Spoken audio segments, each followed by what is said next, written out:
like Joe. My re-up money secure. I got in, I got out. Giving all glory to God. Hold up, this ain't me. Tell me how we went from trapping to rapping on BET. Last week I told investing to the Kansas City Chiefs. Golden rule to invest and make that money while you sleep. They say trap a perfect mixture of Warren Buffett and Meach. No more shoebox money, them portfolios elite. Golden rule to invest and make that money while you sleep. I'm gone. What's good, what's good, what's good, family? It's your boy, the Wallstreet Trappin, man. Welcome to another episode of Trappin Tuesday, man. I love it, I love it, I love it, I love it. Hey, man, I just want to tell y'all before we get started, you know how I go, man. I got to tell y'all, thank y'all. You know, just for tuning in each and every week, for locking in, for playing us in y'all houses, for playing us in your homes, for playing us in the car, playing us while you're at work, in your living room. You know Jose love it when you put it on the screen. So for that, we just want to tell y'all thank y'all, because without you all, there is no Trappin Tuesday, there is no Wall Street Trapper, and there is no Wall Street Looks Like Us now. So I just want to tell y'all again, thank y'all, thank y'all. Thank y'all. All right, so I want to start this week off with something interesting. Again, I don't come this week to like be all aggressive in nature, right? But I want to say this week. I don't know why I'm thinking about the weekend so much. Right? I don't know what's going on this weekend. Lord, if it's for me, it's for me. Yeah. I want to start off by saying that you are the generation that is designed to create change. Yes? You are the generation that is designed to create change. And I say that because we are now in a time where we have so much data, so much accessibility, and we gotta make it work in our favor. And so what I want to lead that off with, I want to say something that goes into that. I want to say that what if the fear isn't a fire for you to run from? What if the fear is actually a furnace to form you? That's it. That's it. Like, when we see fire, we often want to go the other way. But what if the fire is actually a furnace that is designed for you to walk into to form you? Yep, that was on my heart, because over the last few weeks, man, we've been looking at the screen and all we've been seeing is this person says the market is going to crash. This person is saying the economy is going down. This person is shorting this stock. All the headlines doing everything. And what happens is, as new investors, as new traders, you tend to let these ideas take you away from the ultimate goal. And I've learned that power is developed on an individual basis, not in a group effort, but together the group is actually powerful, right? So what that means is, individually we have to walk into our own power so that collectively we can do something powerful. Okay, I like that. I like that, because what happens is, we all have individual weaknesses. But if we focus on our strength, collectively we can do something that has never been done before. And I want to say that we cannot allow our environment to withdraw the strength from us that we need to move forward. Yeah, I'm gonna get that, Jose. Let me walk it. Right? We cannot let our environment, right, withdraw the strength from us that we need to move forward. Boom, idea in my head. Peter and the disciples are on the boat. The environment is stormy. It's a dark night. the waves blowing. His environment and his peers have doubt. Peter is bold enough to say, I see something. The fear from his comrades take away from the power that they have because they ready to feed the fear. Let me just walk it with you right quick. Just walk with me. In Peter's mind, he knows that it is not logical for him to walk on water. Right? Right? But what if I told you in order to do something that you've never done before, you gotta disregard logic? You gotta disregard logic. What if I told you that logic is sometimes the most essential tool that's keeping you captive? Because our logic is often defined by our experiences. In order to do something that you've never done before, you actually got to believe in a way that you've never believed before. Man. So sometimes you'll see people around you say when you accomplish something great, they'll say it was luck because logically it doesn't make sense to them how you did it. Yeah.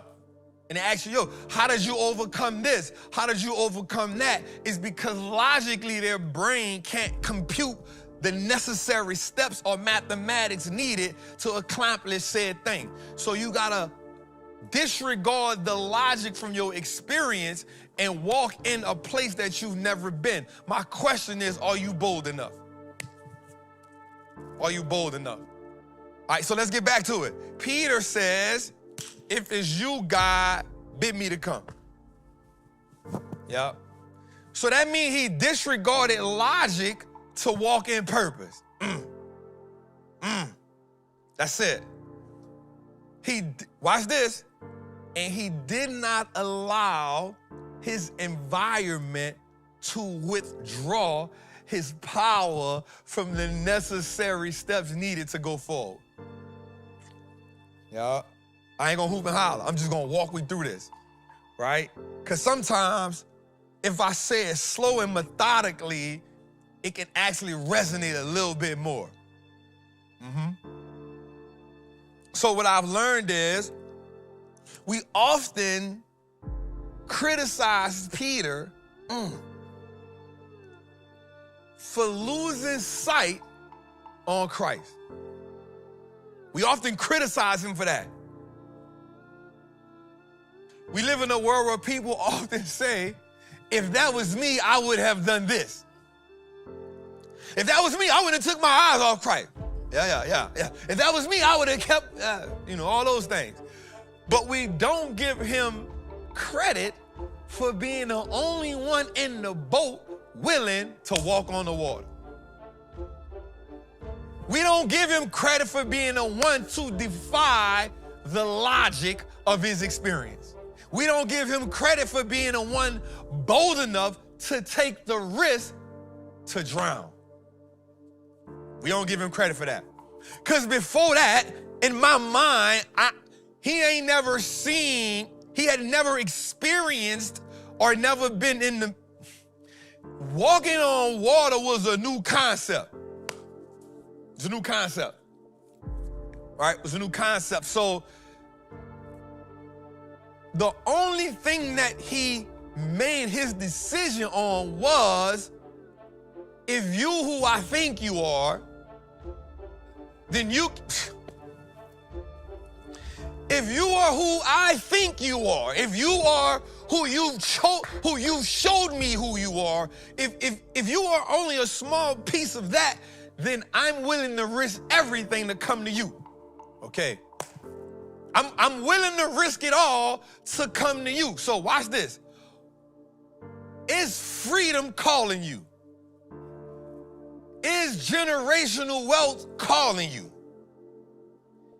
Okay, let's go back. Deuteronomy 8:18, for it is God who gives you the ability to produce wealth, which means the ability is already in you, but is the purpose calling you, and are you bold enough to do it? We're gonna just walk to it. I'm gonna walk us through it, family. So like I ain't gonna hoop and holler, I'm just gonna walk us through it. Because I'm just gonna pose the question, are you bold enough? So when you look at people doing things that defies your logic, the first thing I want you to do before you discredit them is say, yep, they was bold enough.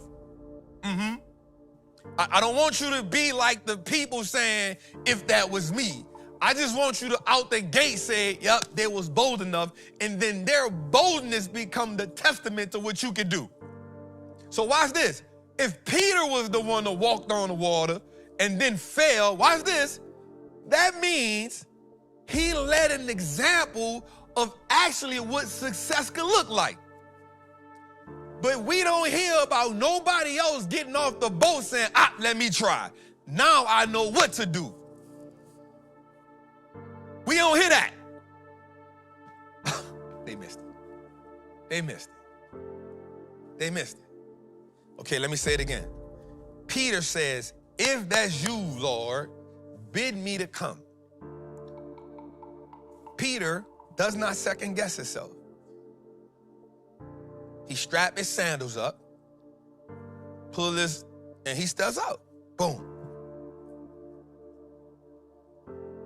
Takes another step. He looks forward. But then the human in him realized, yo, I'm really walking on water. Falls. Cool, no problem. But immediately the people on the boat should already now have belief that what? Walking on water is possible. Watch this though. Here's the key point. If I'm walking toward what's greater than me. My God. My God. My God. So all I have to do when I walk, because I know I'm already walking toward what's greater than me, is not... Okay, let me say this one a little slow. All I have to do when I walk on this water, which has me walking towards a purpose that is bigger than me, is not doubt my steps. Our biggest problem is always counting what's ahead before we get there. Okay, let me just say that again, because I want us to really get there.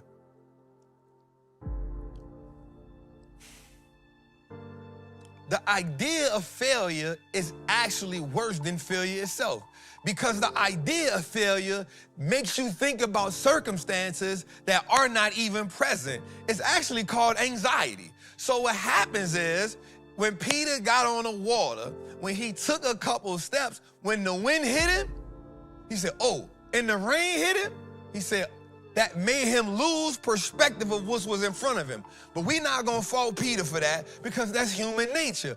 But he set an example of what not to do for everybody on the boat. But what happened was nobody on the boat took that as an example. They only said, I'm not going because I don't want to drown.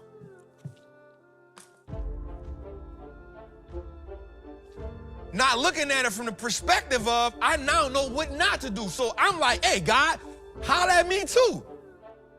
Because I'm not going to look down. I'm going to keep my eyes on you. My question to you is, will you keep your eyes on the thing that's calling you, or will you get distracted by the noise? Will you keep your eyes on the purpose? Will you keep your eyes on the calling? Will you keep your eyes on the anointing that's on you? Will you keep your eyes on the generational curses that you breaking? Will you keep your eyes on the opportunities that you trying to lay down for the people that's coming behind you? Will you keep your eyes on the market? Will you keep your eyes on the real estate? Will you keep your eyes on what it takes to grow the business? Will you keep your eyes on what it takes to overcome the trauma? Or will you get distracted by the noise that's around you? So my question to you before we get into this episode tonight is, are you bold enough? Because to do something that you've never done before, you have to defy logic. Because logic is simply a sum total of all the things that you've experienced that help you come to a conclusion. But in order to be great, in order to defy the odds, in order to be the first generational wealth builder, in order to be the first millionaire in your family, in order to be the first millionaire in your neighborhood, you got to defy the logic of the experiences that you've endured. And so my question tonight is, before we get into this episode, are you bold enough? Episode 168, Jose? Yes, Let's sir. Let's get to it, man. Let's get to it, man. How we feeling? How we feeling? Woo. This water is Hey, my dog at the speakers going crazy. I know, right? just a little bit of bass, just a little bit of something. You know, how you feeling? That was I see what we doing. What we doing? That was, hey, look, my dog came in. We've been working on look, some of the people said it looked like a movie trailer. Does it? We've been working on the crispy. Come on, I like the crispy. Working on the crispy. Look, we got a lot of people watching on big screens, you know what I'm saying? They on the big 80+ screen. inch That's joints. your thing. You love the big screen. Hey, you love when bruh. people watching. They got to post and share on their story so you can share that drink. I get gassed up all the time, brother. I be trying to share that, bro, when people be on the big screen. Yeah, I love it. I love it because we got the big screen in here, so This another level, dog. hey, we might have to have like a football party in this joint. See, Super you Bowl. always gotta go too far. You know what I'm saying? Just a little something. A football party, bro? Hey, a little Super Bowl joint. Bro, I'm touching my screen like it's a touch screen. Would you try to pull up the chat right now? On the big screen. I'm on Yeah, it. turn You know, I the like to sound. watch the chat from the... Yeah. We done moved you away. You ain't got no medicine in the glasses. Yeah, so. y'all ain't. You know how y'all put me in those situations, you hear me? Sure. Yeah. Anyway, let's get to it, man. So we're gonna have a dope show tonight, Jose. We are talking about the government shutdown. We are talking about Nvidia. We are talking about AMD. We are talking about what's ahead for the market. Might even talk about, Trump's $2,000 stimulus pack. We might talk about that. We got a lot of stuff. We got to talk about Uber. We're going to talk about Uber. Definitely want to talk about Uber tonight. And so we got some stuff to talk about. So let's give our people a shout out right quick. Jenny B, shout out for the super chat. Thank you, Miss C. Dave, shout out for the super chat. Miss C, thank you for the super chat. Let's shout out our people. Rudy, what's up? Terrence was up. Gina was up. Chris was up. KT Tactical was up. Cheesy Bread, I see you, King. Chops was good, OG. Trevor was good. Black Phoenix was good. Elijah was good. Rams was good. Javon was good. Big Bell was good. Leon was good. Davion was good. Drift was good. Drift, I see you, dog. That's 2 in a row. You on the road. Tori was good. Vladimir was good. Larry Morgan was good. I see you, man. Dollar Bill was good. High Vibrations are good. Doug Perry was good. Max was good. Shazam X was good. Anna Martinez was good. Pascal was good. Broke No was good. ATL Yo-Yo was good. Stella was good. Chucks was good. Justin Costello was good. Bruiser was good. Thank you for the super chat. Stoney was good. E. Will was good. Mac was good. Carolina Blue was good. Zadie was good. Doug Perry was good. Broke No More was good. I see y'all. T Money was good. Big Vince was good. Roscoe Lee was good. Appreciate the super chat, family. Fiona was good. Alex was good. Sammy was good. Bucko was good. A.D. Parker was good. Tori Simmer was good. Shelly was good. Just hollering at our people, Jose. Yeah, they going crazy. Just hollering at our people, dog. Just hollering at our people. All right, we got 2,500 people in the chat. Yeah, definitely share this thing out. Let the Make sure people y'all know. share. Tamara Buchanan was good. Santos was good.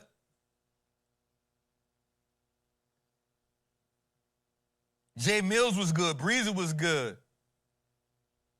KT said, Trap, you added some more people to the list. Jeremy was good. Ghost was good. Mr. Walt B was good.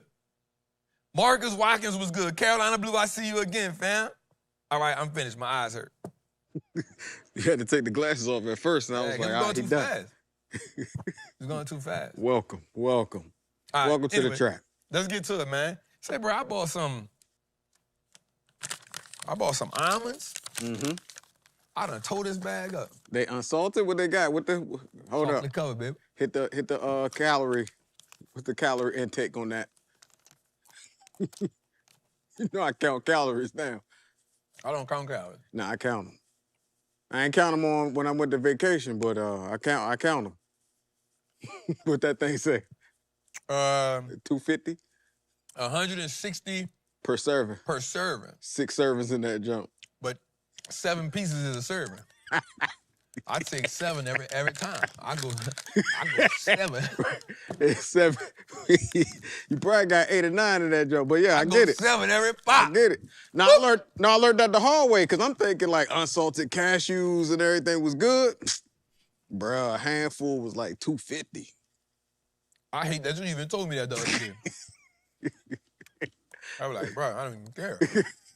I'm thinking, I'm like, oh, I'm eating good. No, yeah, you He's eating like, good. I'm eating these cashews. Nah, dog.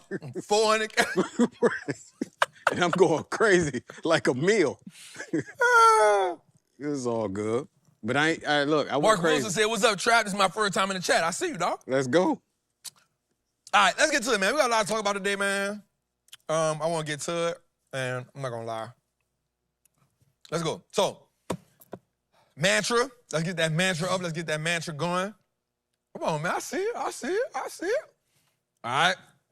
If it's your first time in the chat, it's your first time here, just know, man, our mantras will be lived by Double R. What's up, family? Shelly Booker, what's up, family? CJ, what's up, family? You know what I'm talking about? Ingrid, what's up, family? SB, what's poppin'? All right, here we go. So we live by this mantra, man. You know what I'm saying? People got it hanging on the wall. We actually got the mantras for sale now, right? We got the mantras for sale now. We got it. They come up to your rap. Some people in the Patreon been posting it. They're like, dog, this it right here. I'm like, okay, I see what y'all doing, yeah. I see what y'all doing. Jose, I'm about to say something that's off wall right now. I ain't mad at it. Look, you've been doing so good, bro. I'm going to be honest with you. Back in the day, I used to be scared when you say that. No. This ain't got nothing like that. I ain't scared no more. Bro, I've been using a skincare routine. Okay. Bro, I see the difference. Yeah, glow? I've been doing it for like 30 days now. Okay. 35 days now. So you doing the skincare? You doing the inner and outer? Huh? You doing the inner and outer. So you got the inner with Miss Cheryl. Come on. And then you got the outer as far as with the... Come on. They put the needles on your face? So I'm not doing that ever again.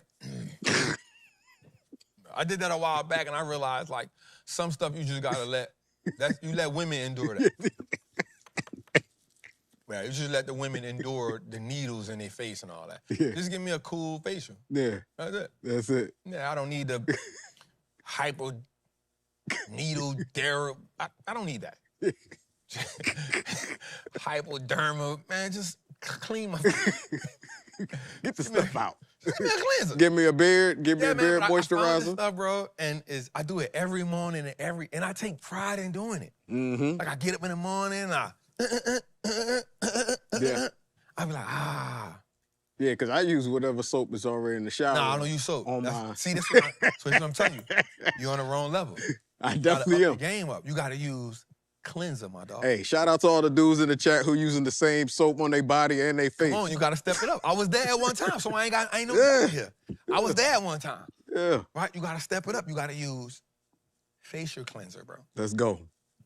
And then after you cleanse, you got to pat dry with the toner. Come on. Okay. On another level. Let's go. On another level. I'm outside of you right now.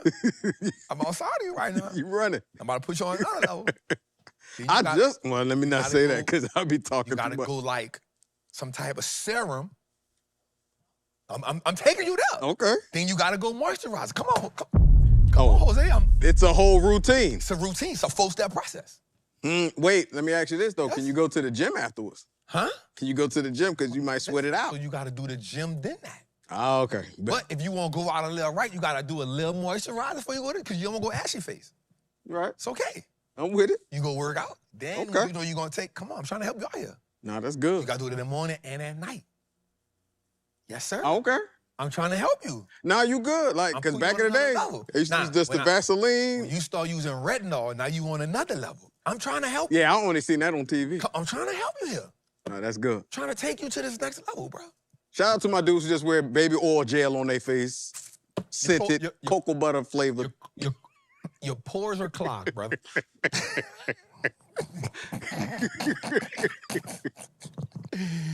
your pores are clogged, brother. Get it out of there. All right, let's go. That's I ain't even gonna flush Jose for that. Let's go. I was there. Can't flush what we once was, yeah? Let's go, man. All right, here we go. I am a certified Wall Street trapper. I'm confident in my ability to make great investments. The stock market is a machine that prints money, and I am more than capable of operating this machine. Not only will I free myself, but my family will eat for a lifetime based on the information I apply today. I'm a money maker and a wealth builder. Today, I break all the chains that anchor me to that poverty mindset. My ancestors will smile now because I've turned our last name into an asset.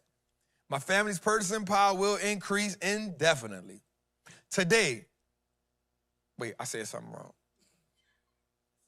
I said something wrong.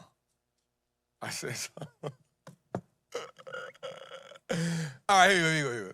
No longer will I generations behind me inherit lack. No longer will I submit to selling my time for money. I am a first-generation millionaire. I am the architect of my family's legacy. I am a certified Wall Street trapper. And Wall Street looks like us now. Let's go. I got tongue-tied. I got tongue-tied. I was just wondering if you couldn't see it.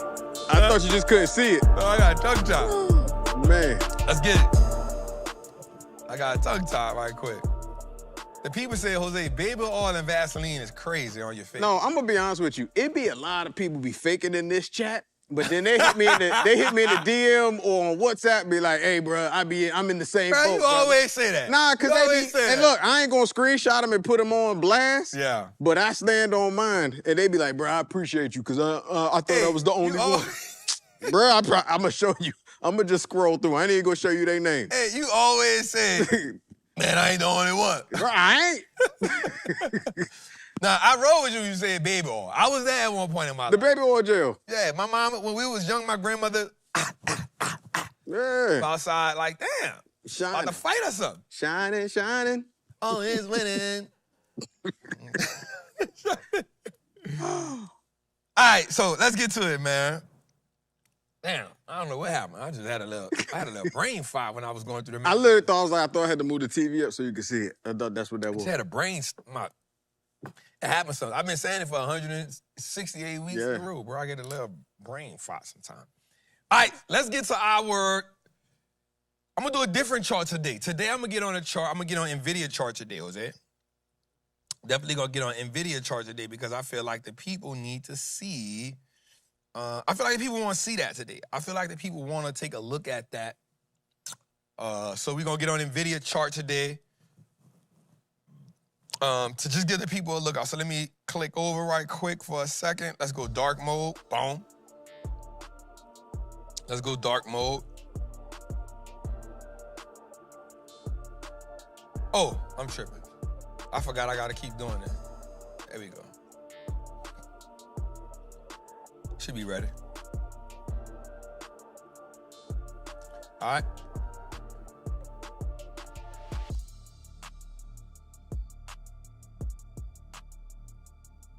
All right, let's go dark mode on them. Bow. Bow. All right, we showing? We good? All right, so let's go dark mode on them for a second. We're gonna look at this Nvidia chart. I think that this is interesting for us to look at today. So the first thing we're gonna look at the daily chart. So what I would suggest to everybody to do first and foremost is get on your trading view, get on your, whatever you're looking at so you can see it, see what I see. Also, I know y'all know we doing the event December 12th and December 13th. Make your first trade. It's for all level of investors, all investor traders. We ask, and this is not me piping this up. We only have 10 more in-person seats because we don't want to max it out. We doing everything else online. We streaming the rest of it. So this is real talk. This is not me trying to sell. Y'all came to the Freedom Center. Y'all saw the space in here. That was with chairs. Now we're going to put tables. So a lot of that space ain't going to be here. Yeah. So we dropped it for the people that came, between the people that came in the list and last week. So we only got a few spots left for the in the Freedom Center. So get that. And then everything else we gonna stream it. So get your tickets. Again, you can think I'm playing. I'm not. I promise you. Probably between tonight's show and tomorrow, it'll be gone. And we'll just have streaming. So the streaming good too though, because we gonna turn up on the streaming. We're gonna turn up on the streaming. We're gonna have the Q&A on the streaming. Huh? You know what I'm saying? So you'll be able to talk to the people too. Yeah, we gonna put the streaming on here? Yeah, well, we'll still have it up on those, but I still want to make sure you communicating with them. Yeah. So it ain't just like, oh, you watching it. You know what I'm saying? Yeah. So I would like if we could, let's figure out how we can put like the content in the middle. I might be able to do, I got it. Yeah, you want the Zoom? Work on it. We could do the Zoom, look. That's what I want to do. Yeah, we could do that. I want to do that, but I want to talk to them and operate from here. Yeah. Put the streamers back here on the screen, and then put the content on the slide, on here. On the side, So we can run it like that. So, So just to let the people know, we got a couple more left. So you dropped the link, Jose, for that? Yep, so Jose gonna drop the link for that. And the value doesn't change. You know what I'm saying? The value of what we present and don't change. And it's gonna be really good, y'all. So anyway, let's get to it. So here we go. We're looking at the Nvidia chart on the daily right now. So right now, the first thing we're gonna do is we're gonna throw this up for y'all. We're gonna throw this 20 up. And we're gonna throw this 50 up.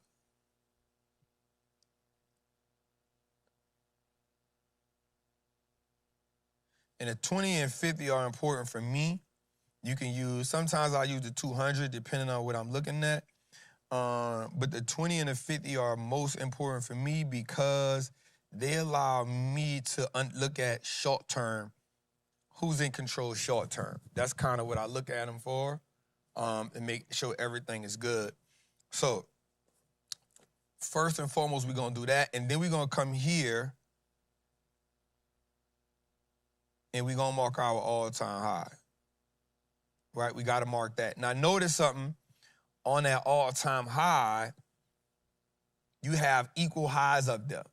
So you automatically know when you see them equal highs or that, you already know that you're gonna see a sell-off off that. And off those equal highs up there, you're going to see trap buyers, which means people that came late to the party, people that, saw the run up, they saw that run up, they got trapped up there, came down, went back up, they still got trapped up there, came back down. So you got trap buyers up there, right? But also, so I won't say this too because I think people miss this part about trap buyers.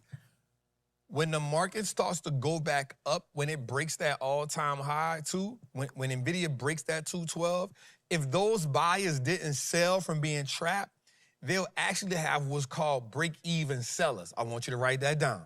I want you to write that down. I want you to write that down, right? So the first cousin to a trap buyer is a break-even seller. All right. I want y'all to understand that. Trap. What the hell? Because when you a trapped buyer, so people, you'll see it you'll see when I put the recession portfolio up, you'll see plays that I'm down on. So in those plays, I'm a trap buyer. There are some times where I become a break-even or a small profit seller. And what that means is when you're a trap buyer, every day that the play goes against you adds pressure, right? So some people have, this is where risk tolerance comes in at, this is where rules come in at. Some people have more risk tolerance than others. So they're willing to be trapped for a minute. Prime example, Michael Burry was trapped for 2 years when he called the big short. He was a trapped short seller. So he got squeezed for 2 years on a short sale, right? When his whole portfolio fund, everybody was like, yo, sell, like get out. But he believed in his conviction for whatever reason. He believed in it, and he wasn't a break-even seller. He got in profit big time. A break-even seller is when you've been under pressure for so long, all you want to do is, man, if I just break even, I'm out, I'm good. You become a break-even seller, right? And so I'm not saying that's right or wrong. It depends on your conviction, but that's what that is, right? So, somebody said, I stay trapped. I've been trapped with you, family, so don't trip. All right, so let's also dig a little deep in here. So now I want to introduce you to something that's really good. Here, I'm going to type something out.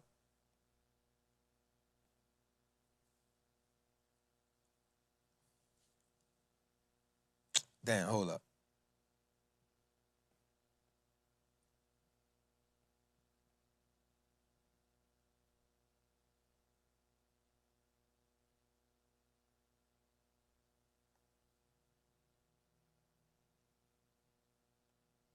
There we go.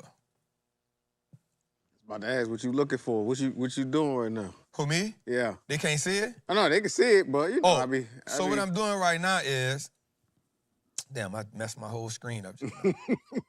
What I'm doing right now is I'm identifying this rally for them. That. Well, not rally. I'm identifying this phase right here. This is something I've really been studying on identifying. So, and if you can identify this, it's really good for you. So this whole run right here, I'm gonna put this out here. Where my thing at? This whole run right here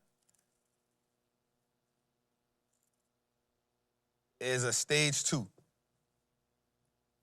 That whole run is a stage 2. So if you've never read this book called How to Profit in Bull and Bear Markets by Stan Weinstein, it's a great book for you to read, right? If you never saw this book by Stan Weinstein, S-T-A-N, it's called How to Profit in Bull or Bear Markets. He is the person that actually came up with the idea of he is the originator of phase 1, phase 2, phase 3, phase 4. And he says that all stocks go through 4 phases. Now you'll see people trying to, rename it and do these different things with it. And, everybody want to be the person that came up with it, and they don't want to give the person who came up with it the credit. But Sam says stocks goes through 4 phases.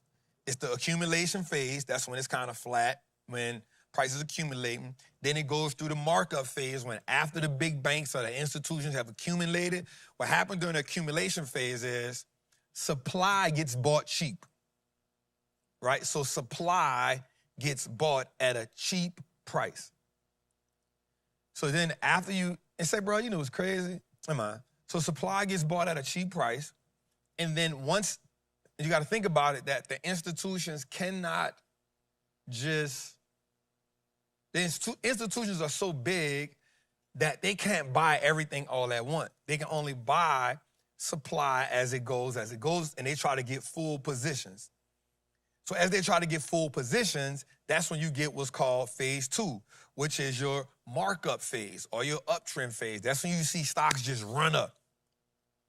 Yep, Secrets to Profit in a Bull and Bear Market, 100%. I think you should get that book. It's a big one. It's a big one. I've probably been glimpsing through the book for about 3 years, but I really started taking it serious like earlier this year. But it's a great book. And so then you go through that markup phase. And then after you go through that markup phase, you go through that distribution phase.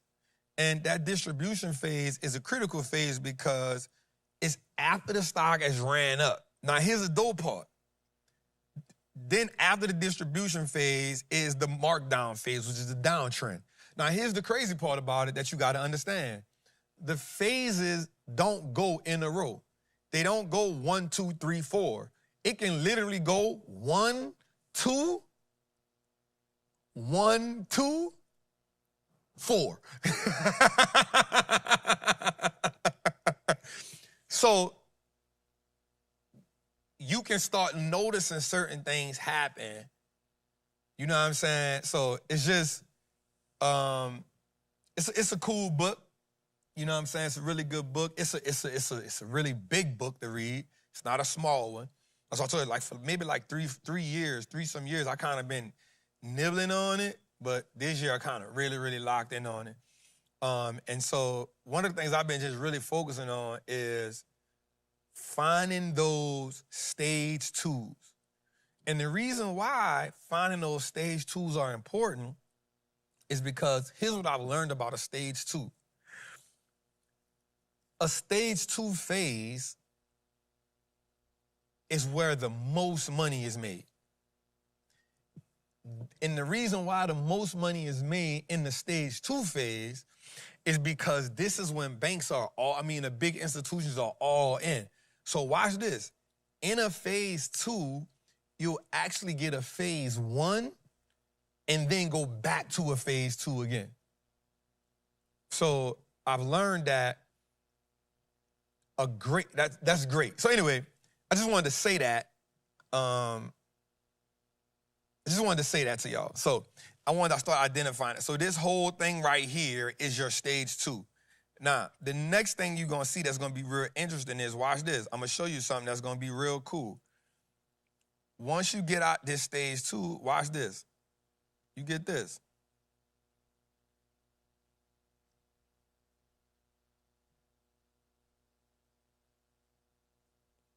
And this is what I mean by, I'm going to turn this down a little bit more.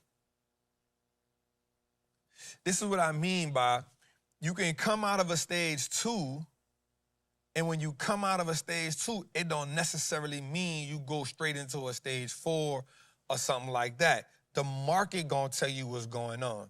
Now notice something here. You get into this stage, and then you break out to all-time highs.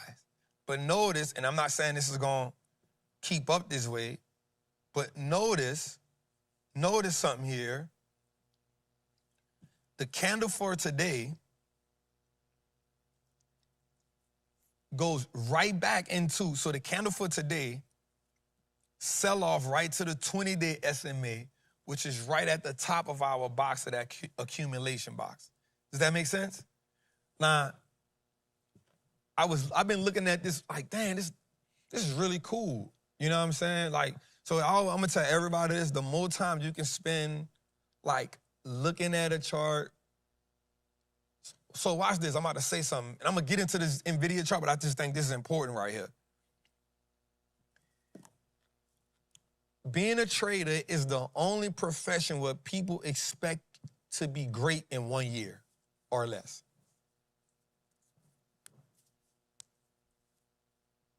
For some reason, trading is the only profession that you expect to be great in 1 year. No other profession.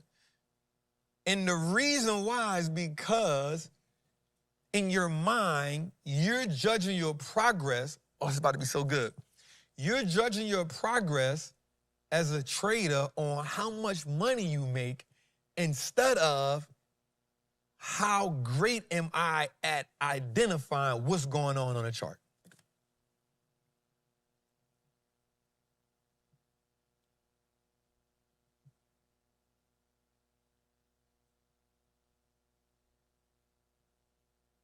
Feel me? Trading is the only profession, and not even professional traders know this is not the truth. Because if you go talk to any trade champion, anybody that's been doing it for years, they'll say, yo, I probably didn't really get good till about year 5, year 4, you know. And so I've always said this to our people who rock out, like, listen, use my information so you can build your own information. And that way you don't need me. You just rock with me because it's just real cool because we rock out, we have fun together. But you don't need me to help you fish because my tolerance is going to be different for a lot of stuff, right? And so I want to tell everybody who is really serious about this game, don't judge your progress on how much money you make in the first year. Judge your progress on how great you are at reading what's going on in the first year. And I can tell you that one of the best ways that you can realize what's going on is how you communicate with what's going on. Meaning if you, like for me, one of the things that's important for me, Jose and Sean, is my language and what I use. So it's when I be saying like, oh, this is a trap buyer, this is a break-even seller. And trap buyer is something that's used, but like for me, when I say break-even seller, I haven't heard it used like that, but I'm not saying I'm the first one that came up with it. You know what I'm saying? Because there's people that, oh, once I break even, I'm good. Like, but you fuel the market.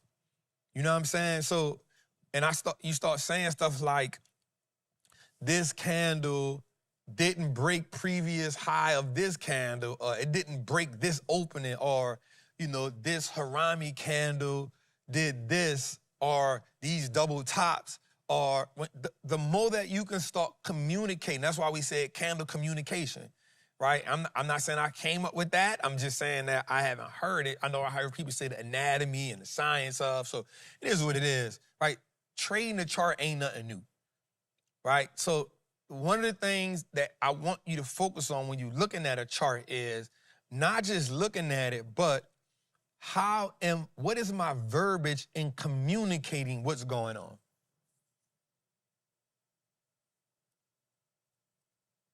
You feel me?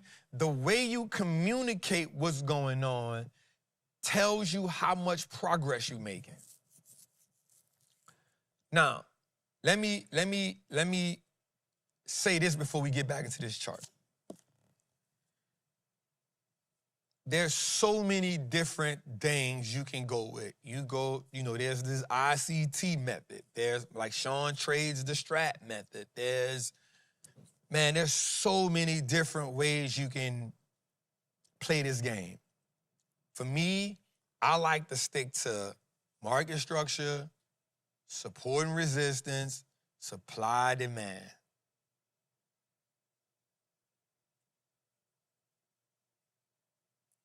Market structure, support, resistance, supply, demand. I throw my fib in there, I'm good. If I can understand these candles, break and retest, that's where I'm at. So I'm probably not going to be the person if you're trying to learn about fair value gaps. I'm probably not going to be that person. You're not going to see me, because watch this. Every method has a language. The language is what confuses a lot of people. You trying to mix this method with this language, and that's confusing you. You trying to mix somebody's method with a language that you heard. That's what's confusing you. Find you a method and then communicate in that language. So for me, again, once I learned market structure, once I really locked in on that, I understood what I'm looking for. Once I understood that, support, resistance, supply, demand, break, retest, why my indicators, why my SMAs, that's all I really use, the SMAs. I don't use a lot of other stuff. And I'm not saying that's right or wrong. I'm saying if you understand how to communicate, price action, what it's doing, that's me. So when you talking to me, that's what I'm gonna talk to you about. So find that language for you, and that's gonna work. I just like to keep it simple. Somebody say, ORB helped me out, for sure. I love it, right? Whatever, I'm not saying no way is right or wrong. I will say I talked to two of my people that trade funds on Wall Street, and I asked them about a lot of stuff, and this ain't no shades, nobody. I was like, hey, bro, y'all be using like fair value gaps and like order blocks and all that. He was like, nah, we don't use that. I was like, huh? I was like, man, people be on. He's like, nah, we don't. He said, that's another type of. I was like, oh. He said, bro, we just stick to price action. She said, supply and demand run the game. He said, you learn supply and demand. We supply and demand run the game. You understand supply, you understand demand, you understand volume, you understand that market structure. You can. And so when he told me that, that made me say, yep, I'm keeping it simple. Nah, it's not saying that other stuff don't work. I'm not saying nothing against nobody. I'm just saying when I ask my people, they say we keep it simple. We don't use, the ITCs. We don't use fair value gaps. We don't use, this is what we use. I'm like, oh, okay, bet that makes sense. You know what I'm saying? So all I'm saying is use what work for you and master that. Use what work for you and master that. All right, let's get into this Nvidia thing right quick, because I don't want nobody to be tripping. All right, so we out of the stage 2, and then we get this accumulation going on right here. Notice we get these double top up here, these equal highs. Remember, equal highs are always going to be, so there's liquidity right on top of that. The reason why there's liquidity right on top of that is because the market says there's going to be some traders who are going to short this stock, who's going to say if it gets to this high, the market is going to fall back down. And they're going to say, they're going to put some stops behind that. So there's going to have some stops behind 212. And there's going to say, if it gets behind this 212, I'm going to just take this small loss and go about my business. So no, the market may do something where it may go up, get those stops, and may come back down a little bit, right? So you never know. So you just got to identify that there are going to be stops above that. So I'm going to take this box off the screen so I can get to the next part of what I'm trying to talk about. All right, so here's what I like. Here's what I see. Here's what I look for when I look at Nvidia. I look at right here.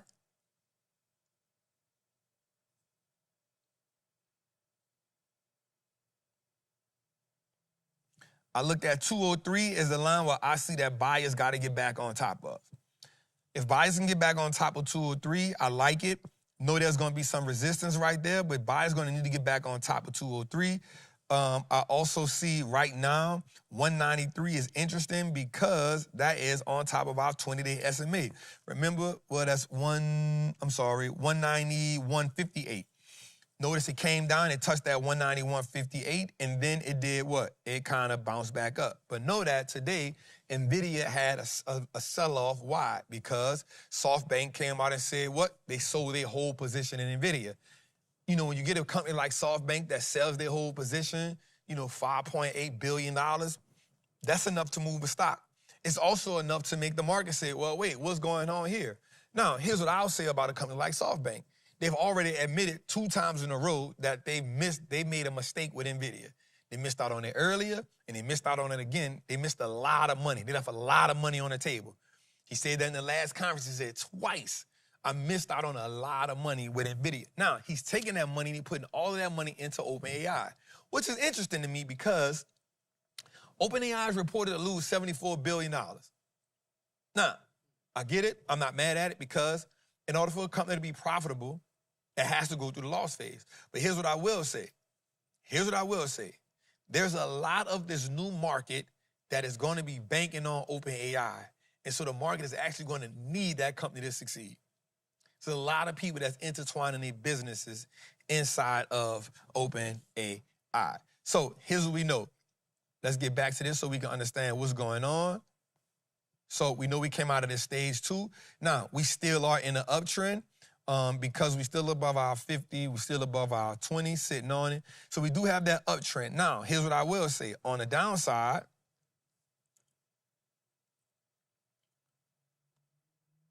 I'll say that if I could come right here, I'll say that Bears, Bulls need to defend 177.29. 177.29 is what the Bulls have to defend, but the Bears will try to break through 120, 191.58, and then their next one will be 184.32. So the Bears will push to break 191.58. Once they break that 20-day estimate, they know they've broken down internal structure. They've broken that internal structure down. What does that mean? Macro, overall structure, uptrend. Micro is internal, so think about it like this. This is how I always think about it. Macro structure is I'm on the interstates, riding around the city. I'm riding around and I'm getting it. I'm riding around and I'm getting it. I'm riding around and I'm getting it. It's mine, I'm it. Internal structure is, hey, I'm about to take this back road. I'm about to take the streets. Now you inside the city. You know what I'm saying? You internal, right? The interstates, that's big picture. Interstate can take us from one side of town, other side of town. We get that straight. Internal structure is I'm on the street. I'm going through the red lights. I'm taking the back roads. I got a detour. You feel what I'm saying? So that's how we looking at it. So macro, think interstates. Micro, think I'm taking the scenic route. You feel me? So think about it like that.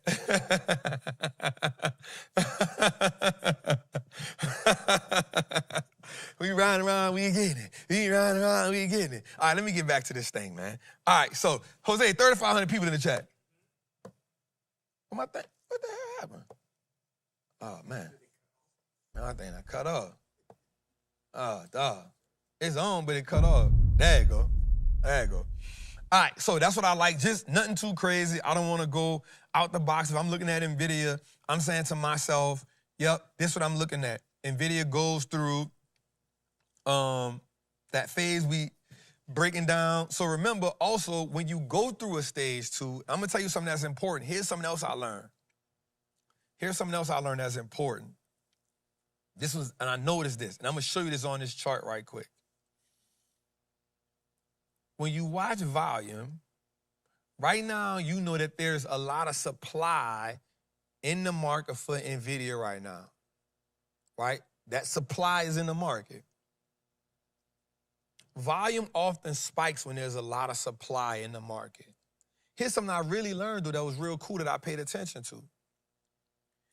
If you can allow that supply to dry up a little bit, if you can really be patient and let that supply dry up and accumulate, then it only takes a little bit of demand to make it run up. I've just been in my bag looking at stuff, bro. Like, the worst thing, one of the mistakes we make, and I've made it, is, watch what I'm about to say, bro. Buying or execute on an option play when there's a lot of supply in the market. Right? If we can allow the supply just to slow down a little bit, how do we know when supply is slowing up? Volume decreases. I'm giving y'all some game right quick. How do we know when supply is drying up? Now I'm about to show you something that's going to be interesting. Look on this chart right here. I'm going to draw a picture. And I'm going to go about my business because Jose and we got to go.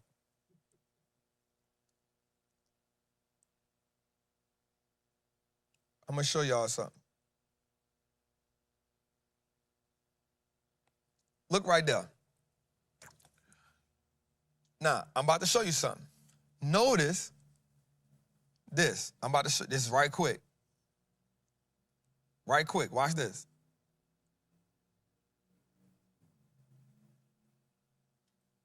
I promise we going on another level out here. So watch this.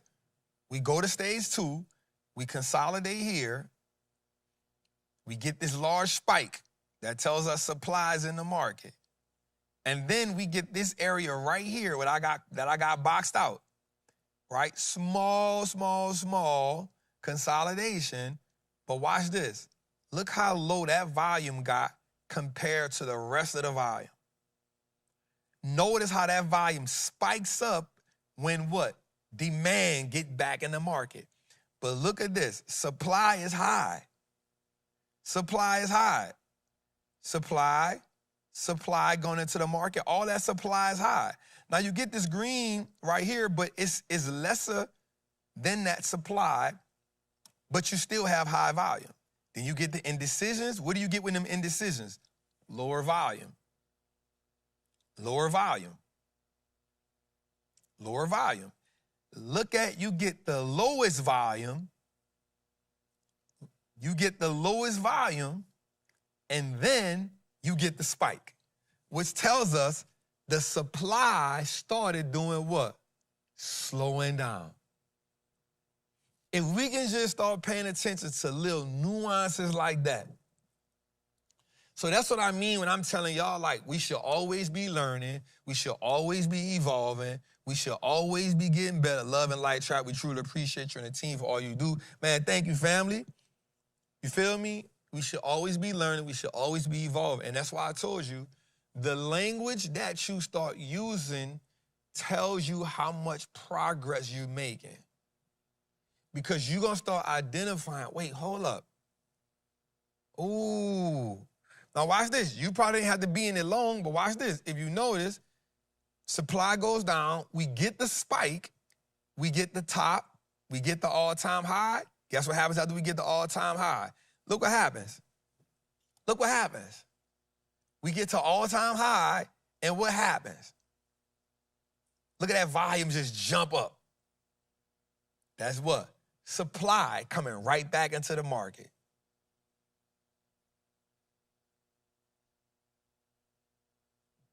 Supply coming right back into the market.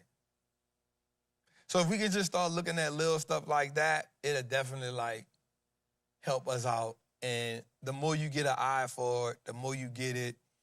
That's why I say the more time you spend just looking at them and identifying them, it'll definitely kind of like help you out.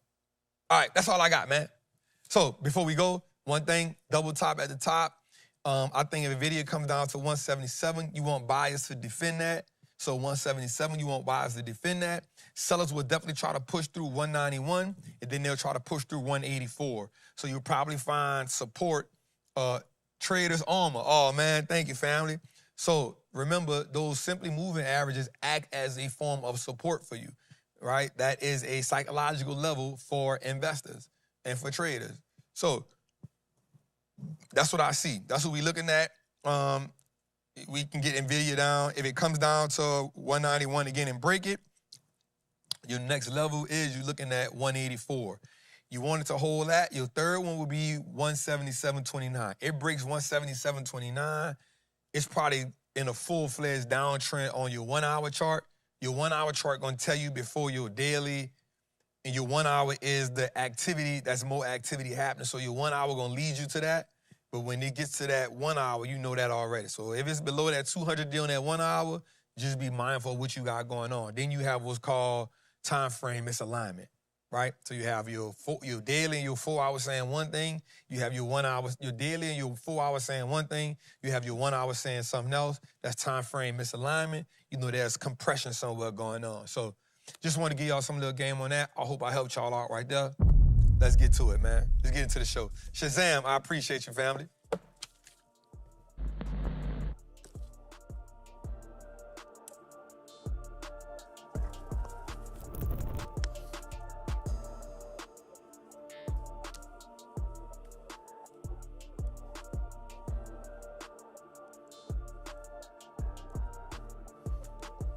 All right, let's get to it, let's get to it, let's get to it, let's get to it. All right, what we got? Oh, let's put the recession portfolio down. All right. So again, Gotta talk about the money. Gotta talk about the money, dog. You know the people want to talk about the money. I want to say something before we get into the money. We can put the money plays up there. I want to shout out to my charts are hard, Trap. So if you having an issue with reading your charts, make your first trade. come to the Make Your First Trade, man. Whether you in person or whether you do the Zoom, the live stream, it's going to be 2 days, jam-packed. But we're going to take our time. We're going to walk with people through it. We're going to actually, so if you're more experienced, that's going to be good. As we get deep into it, you're going to love some of that. I actually got somebody real dope coming through too. But even helping y'all in the beginning, it'll just be about helping you set your trade view up the way you need to. You know what I'm saying? Like a lot of people I'm not going to lie to you. I'm not about to sit here and help you try to set your account up, right? Like there's a million people on YouTube that can show you how to set your account up. You know what I'm saying? Like I'm not saying it's a waste of time. I'm just saying there's a million people on YouTube that can probably tell you how to set your account up. All I'm going to tell you when it comes to setting your account up is don't think about where you at right now when you're setting your account up. Think about where you won't be at when you are setting your account up. So think of answering the questions in a way of where you won't be at and not where you at right now. You do what you want to do with that information. You feel what I'm saying? So when you come here, one of the things we'll work on is we'll spend maybe like an hour just helping people get their trading view set up the way that we use it, the way that I use it, where you can go straight to your tools, show you the stuff that I use to get mine set up. Then we'll go through, we're going to go through, some candle communication because there's no purpose in you looking at a chart if you don't know about price action and candle communication. So we'll spend some time on that, doing some Q&A on that. Then we'll get into market structure. Then we'll get into some supply and demand. Then we'll get into some how to use your Fibonacci and do some of that. Then we'll get you on how to actually just strike. You know what I'm saying? So we're going to spend, but it's 2 days. It's Friday and a Saturday. We thinking about doing the VIP day for Monday. I don't know yet, but we still thinking about it because I know a lot of people are like, bro, I don't want to go home and I want to use what I just learned in real time. You travel, I'll stay an extra day if I can use it in real time. So I ain't there yet because I got to move my schedule around for that, but we thinking about it. So, for those asking about the live stream, it is on the same link, Wallstreet. Yep, so the live stream is on the same link you'll see.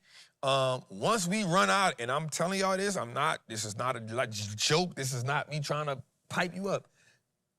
We had, I think, 350 people up in here for the Trappin reunion. This front part holds about, I think we can hold 650. Am I right? About that, yeah. About 650, and that's just the chairs. But now we done added the cameras, we done added this. That now goes down to 575. Now when you think about tables that we're going to put in here, that brings us down to probably about 250. We don't want y'all writing in y'all laps. Yeah, I'm not going to have y'all writing in y'all laps. So that's going to bring it down to about 250. Yeah. So I'm telling you that between the Patreon and Trappers Anonymous and the first time we did it, I promise you we only got about 10. We only got about 10 seats left for here. So I was like, bro, like, it's going to be lit. So we're going to do the stream, and it's on click the thing and say live stream. You'll see that. So anyway, let's get to it. I want to say this before we get into it. I'm proud of my people in the Patreon because the way we executed Friday was so sweet. Man, it was so sweet. The way that we executed Friday in the Patreon was so sweet. And I'll tell you what we did.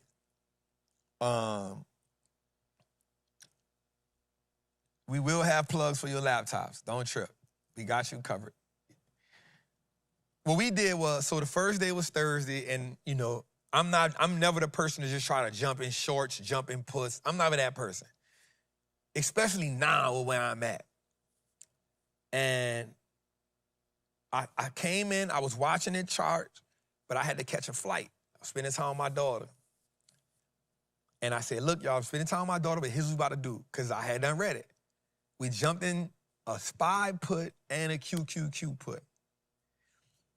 Bro, I'm in the shopping center with my baby.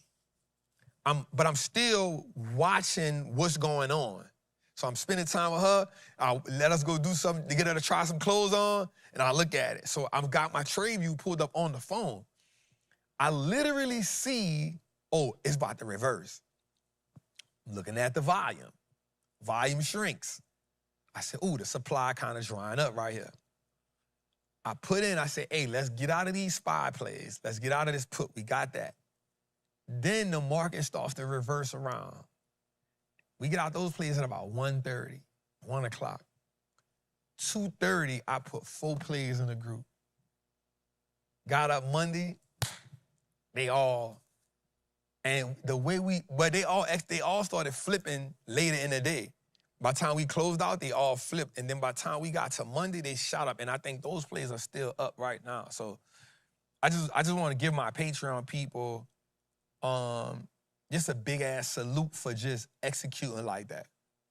You know what I'm saying? Because a lot of times it can be hard to execute when the market is bloody.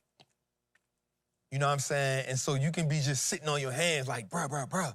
You know what I'm saying? You never could catch every play. You just do, if you could catch 1 or 2 that's on, you know what I'm saying? You good with that. So I just want shout out to some of my people. So anyway, let's get into it, man. So the ASML play we in, it turned around, but then, I don't know, it didn't, you know, we still got time. It's still above. We need to be above. This is a big play for me too. So this a heavy play for me. We got in an AVGO play Friday. That's good. Costco just dumb. The GEV play is a really big play that I'm in. So I'm in that till January. It kind of pissed me off, I ain't gonna lie. Google was a play we got in. I'm kind of heavy in that Google play too. Goldman Sachs turned all the way around for us. We definitely like that. JP Morgan, 100%. That was sweet too. I like that. I want to tell my people too, I'm looking at Citibank. I think that has I think Citibank has something good sitting on it. And go check this company out, WWYD. Check that company out on your chart too. I think it's looking pretty good. Let's go a little further. The hours gonna be probably from like, what we got the hours for the 2-day training? We didn't talk about fully the hours because, you know, we in maybe the house. Maybe 10 to 5. You know, we just go crazy. And maybe like 10 to 5. Maybe do 10 to 5. We're not gonna stay here all day because it's gonna be a lot. Yeah. So we probably do 10 to 5.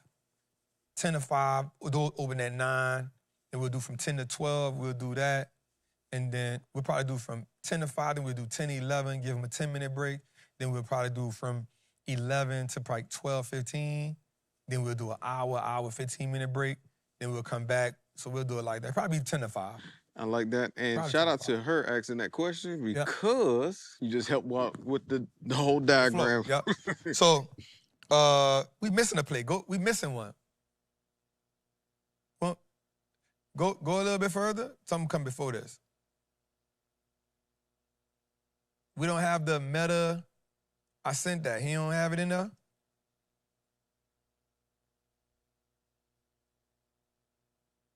You don't have that one? Meta. Something was happening with the email. It wasn't getting. There you go. So we did. I just got to make sure. I got to show people everything because my people going to be like, hey, where the play at, dog? So we did they'll go back. Yeah, so we had the meta play. Meta's just not acting right for us, dog. This is a heavy play I'm in, though. So the MU play did good today. Netflix play shook back a lot because we was down I was down on that one. That's the Nvidia play. Palantir, shout to Katie and her baby daddy. That went crazy. I was talking to somebody on the Patreon, and I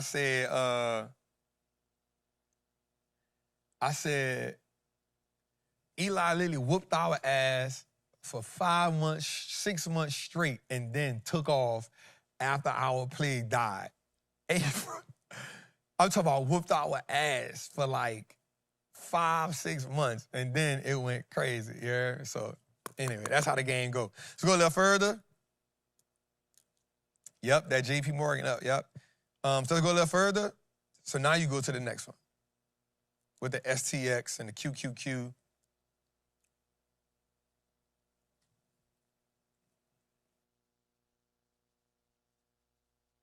Oh. I'm looking at it right here. I'm like, yo, are we struggling tonight? Like, I forgot I got this. Yeah, welcome to the delay. Man, welcome. Yeah, like I'm like, yo, are we struggling tonight? Like, what the hell? Welcome. Yeah, 45 seconds. Yeah, then we got the QQQ, Spotify. I'm not gonna lie, I was down way bigger than that on that play. Well, I'm gonna just let it ride out, dog. It done ate back a little bit, but I ain't fuck it. STX has been such a beautiful play for us. This thing hit 100 and some % in less than a month, 2 weeks. Put it in, so that's been good. I am thinking about just canceling my UNH play. I'm not gonna lie. I'm thinking about just taking that L and going about my business because I don't like it. But that's what we got, Nvidia. So got them to January. So that's where we at. We're kind of up on 9, down on 9. Kind of where we at. Got some big plays in tech right now. So that's kind of where we at on that. Let's go a little further. No, the meta play came up. Meta play still in play. All right, here we go, Sean. 27% on our buy and hold. Think about adding 2 more plays to that. We got Costco, CrowdStrike, Goldman Sachs, Meta, Netflix, Nvidia, Palantir, USAR. I'm thinking about adding 2 more plays in that before the year out. Yep, Netflix and Spot. Yep, Nate, Netflix and Spotify definitely run together. You sure is right. That's what kept us up.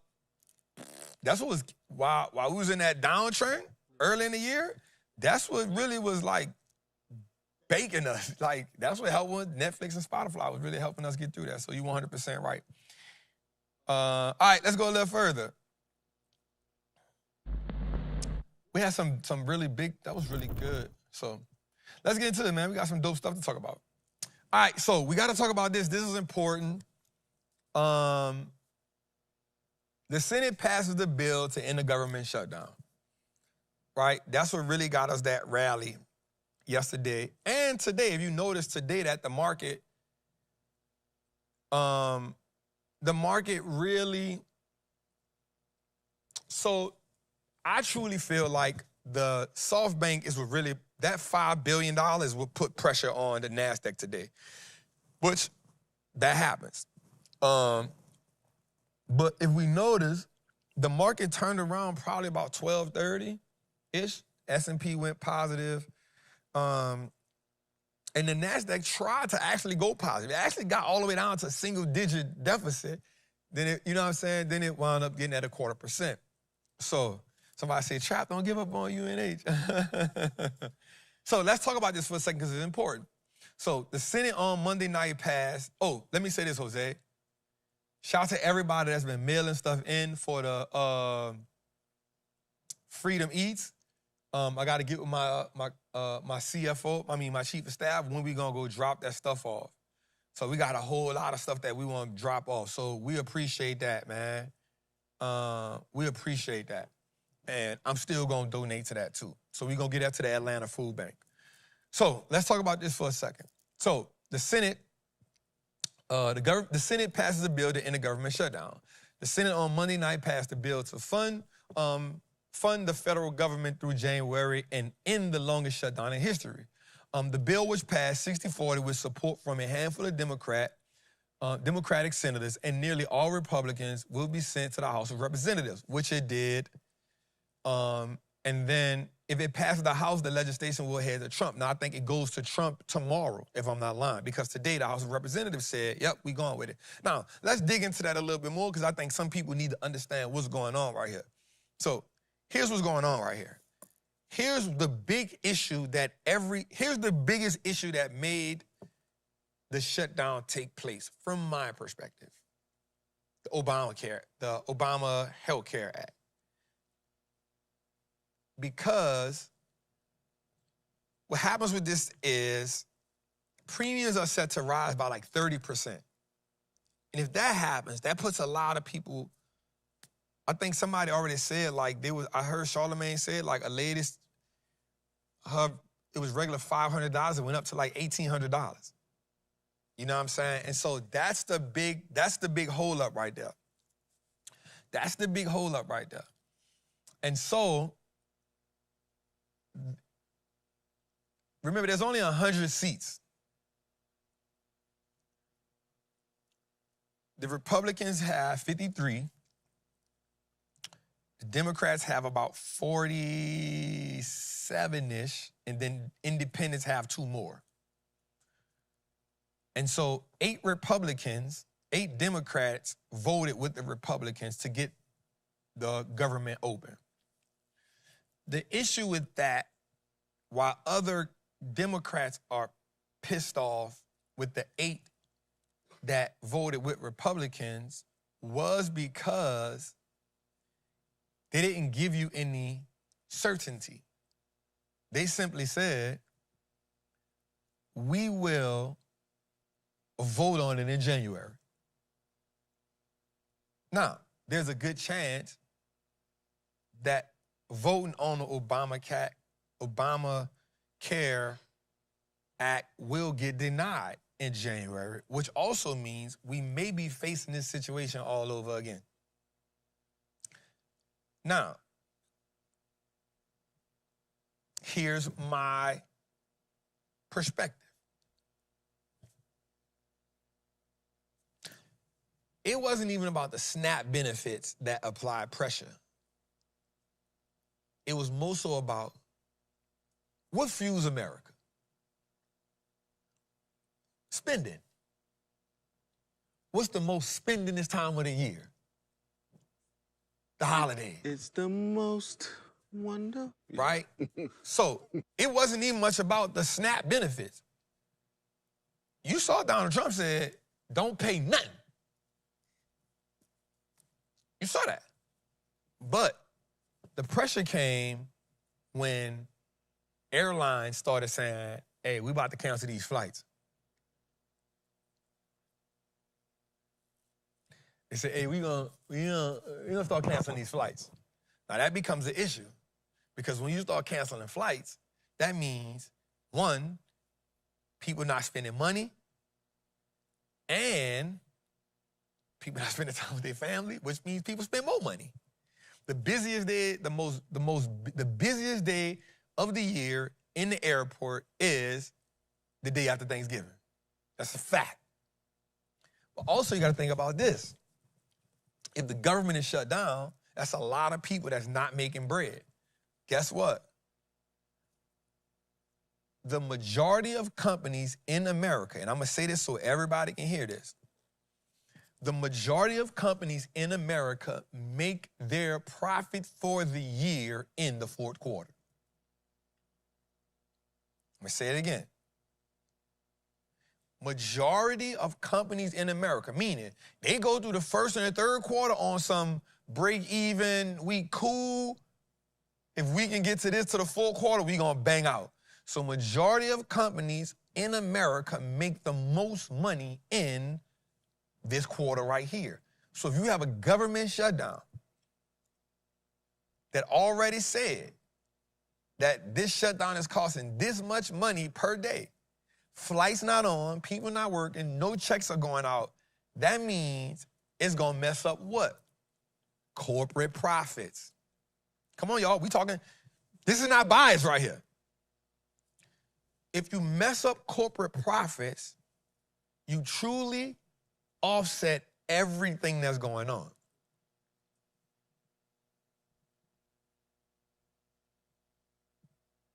You feel me? So this whole reopening is because now, hey, let's get these, what the first thing Trump said today on after the, hey, everybody that work in the airport, go to work. If you don't go to work, you gonna get docked. That was his first thing. He ain't saying nothing about nothing else. If you work in the airport, go to work. And if you don't go to work, and he says, no, I'm gonna sign the bill in the morning. Go to work today. That's essentially what he's saying. This ain't biased. This is what he said. This is not me coming up with nothing and over exemplifying it and exaggerating. This is his exact tweet. If you work in the airport, go to work today.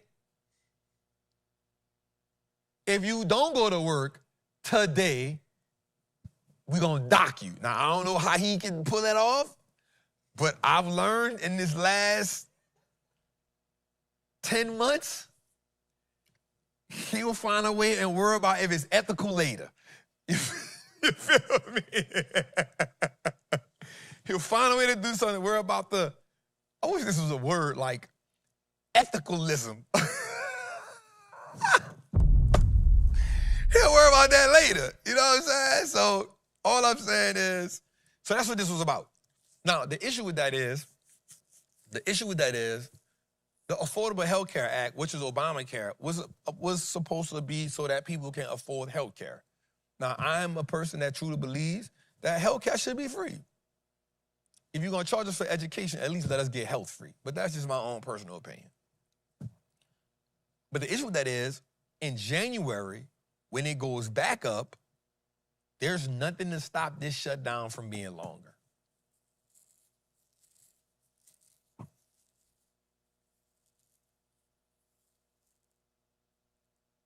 You feel me? In January, and this is what the Democrats was mad about, the people who went with it. The people who went with it, they were like, yo, why y'all bowed out? Why y'all cowed out? Now me, I can look at it from two ways. I can look at it from the way of empathy of saying, bro, like people need to get their money. It's the holidays, you know, I get it. So I've always said this. I've never ran a country before. And because I've never ran a country before, I can't say what I can and I would and wouldn't do. And I don't think that people who not in those seats should say what they would and wouldn't do. Because, you know, when you say I'm going to shut the whole country down, you got people saying, bro, I can't feed my family. I needed them SNAP benefits. And we know that there's more poor people in the world than rich people in the world. So the rich people who are not looking at gas prices and you fortunate enough to still be able to go to your job and get paid and you not worrying about the EBT cards and you not worrying about that, of course you ain't really tripping. But there's some people that's like, yo, I need that. I need that. And then you gotta remember, once you on that shutdown for so long, you start losing benefits. Like they can start saying, hey, this shutdown, boom, you furloughed, boom, boom, boom. Like there's a lot of things that come with that. So I can understand the 8 Democrats that said, man, people gotta get their money, man. But I can also understand the other ones who's like, bruh, stand up for something. You know what I'm saying? So there's always two sides to the pit, two sides to it, man. So that's the thing about politics. So I'm just saying, don't be surprised if we back in this situation come January. That's all that was to say, don't be surprised if we back in the same situation come January. And in January, now let me say this. Don't go buy all them gifts this year. Okay. No. Let me make sense of you. Because you see there's 3,850 people right here looking at this. Let me say this to everybody that's listening, and I want you to tell this to somebody else. You got 2 months before we could likely be back in this situation again. Do not go spend all your money on them gifts this year. Black Friday, you know everybody gonna be selling everything. If you already got it, don't buy it. If it ain't something that's gonna help you learn how to make some more money, or a tool to help you get some more money, man, don't buy it. Amen. I'm just keeping it real. I'm just keeping it because there's a good chance we will be back in this situation in January. And there's no holiday season to bail them out this time. There's no holiday season. You know for a fact. They're going to be like, bro, so what? Let the planes, I don't care if you don't run another plane. I don't care.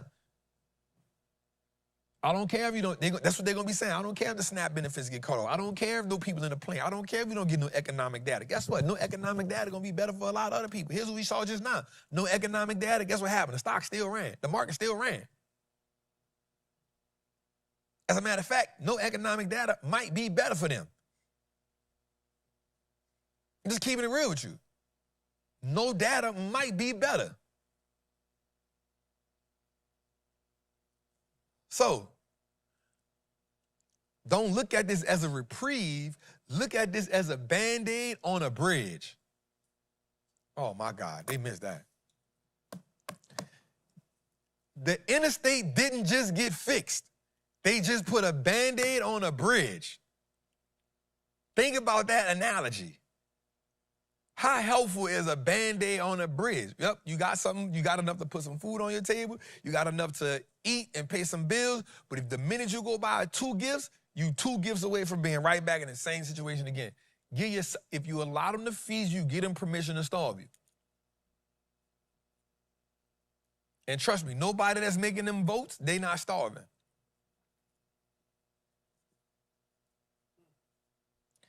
That means your tax return gonna be delayed. So I just want to put that on your brain. Let's go a little further.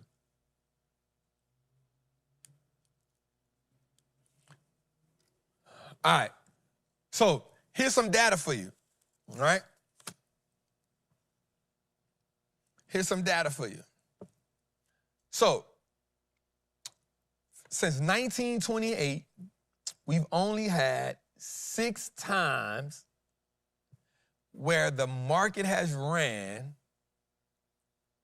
for 6 months straight. Which means we are right now in what would be considered an anomaly season. Shout out to my cousin George. So here's how it turned out. 5 of those 6 times we had positive results in November and December. So watch this. 1935, 1936, 1942, 1958, 1980, 2017, and right now here we're on 2025. In May, we had a 6.2%. June, we had 5.0%. July, we had 2.2%. August, we had 1.9%. September, we had 3.5%. In October, we had 2.3%. All positive months in a row. Watch this.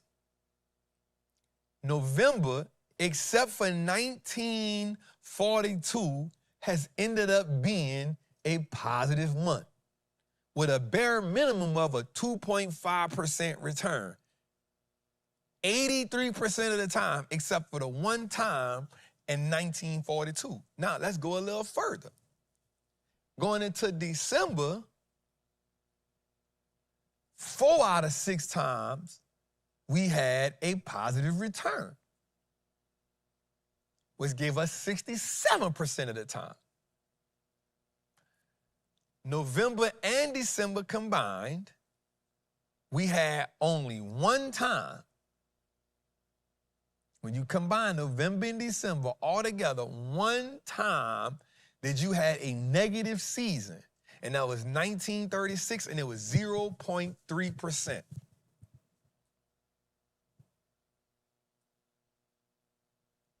I want y'all to see what we're doing right here. Right? So I like data.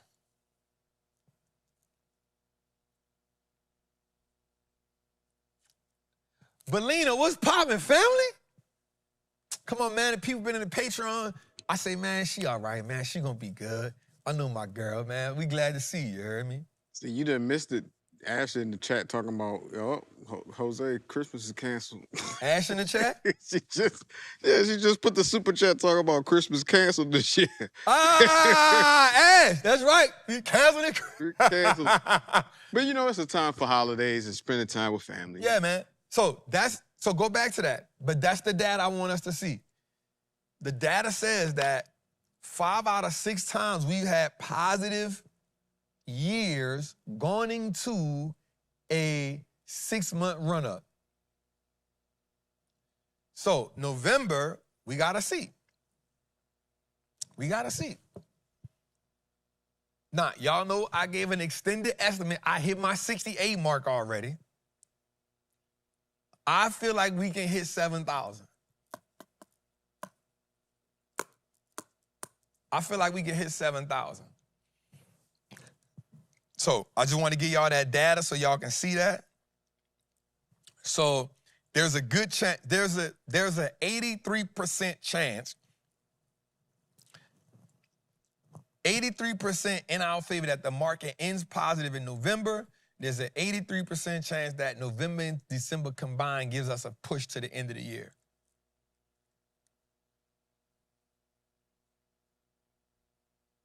So it's the 7,000 to mark my words, or we going high? That's the 7,000 mark my word, bro. Yeah, let's get it. So that's how I feel. Mark my word on that. Now, I think so far this year, my mark my words was Netflix going to 1,000. It did that. Then I said 1,200. It did that. And then I said 14. I don't think we're going to smack the 14. So I'm all right on that. I said Meta going to hit 800. I'm about a buck. I got close. I got to 198. I think I got to 193. I mean, 793. Ain't been right. Got to 793. I mean, we got a couple this year. Yeah. You said, mark my words, within the next 5 years, Mark Z gonna be the richest man in the world. Next 5 years, Mark gonna be one of the richest men in the world. First quarter next year, we are looking at 225. I don't know what that was. I'm slipping on my notes on that one. But I'm gonna find it. You know what I'm saying? Had a couple different joints. So you've been on point with your marks. My Netflix 1,400 ain't come through. My Nvidia 200 came through. My Palantir 200. Come on, bro. And we did this months ahead of time. It wasn't no like, oh, it's at 180. This is like it's at 160. You know what I'm saying? So, you can't get them all right. I saw somebody today on Instagram say, I'm not gonna say no names because I don't want to put. They were like, man, sometimes this person be giving bad advice sometimes, and I was like, bro, we all done gave bad advice at one point in our life. God damn, we don't get them all right, bro. You know what I'm saying? I mean, it was stock specific. Like, bro, we don't get them all right, bro. We based on what we see, what we, Now I'm not gonna be the person to come in and tell you that, freaking GameStop gonna be $300. I'm not that person. And let's go a little further, man. All right, so the buy the dip generation, U.S. households now have 52% of their financial assets allocated to equities. The highest level in history, even surpassing the peak of the dot-com bubble. This is 100% the buy the dip generation. 52% equities, 15% cash, 14% debt. This is the buy the dip generation. Now, you know what? I ain't mad at it. Buy the dip. You know what I don't like? I don't like when people be saying, buy the dip is not a strategy. You're lying. It is. You just got to see which part of the dip. You feel me? Dips are meant to be purchased. Buy the dip until you run out of chip. Now, what we got to get better at is, we got to get better at selling into strength. That's what we not good at. That's what we not good at. We got to get better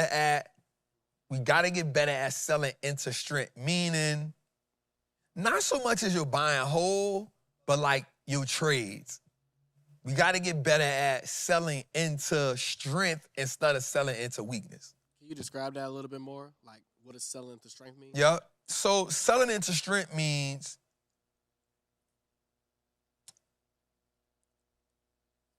selling when the stock is actually going up instead of waiting till it's going down and then sell. Because now you're selling into weakness. You adding to the supply. So think about it like this. It's better to sell in demand than to sell in supply. But it's so hard to navigate that space. Even the pros don't get that one right.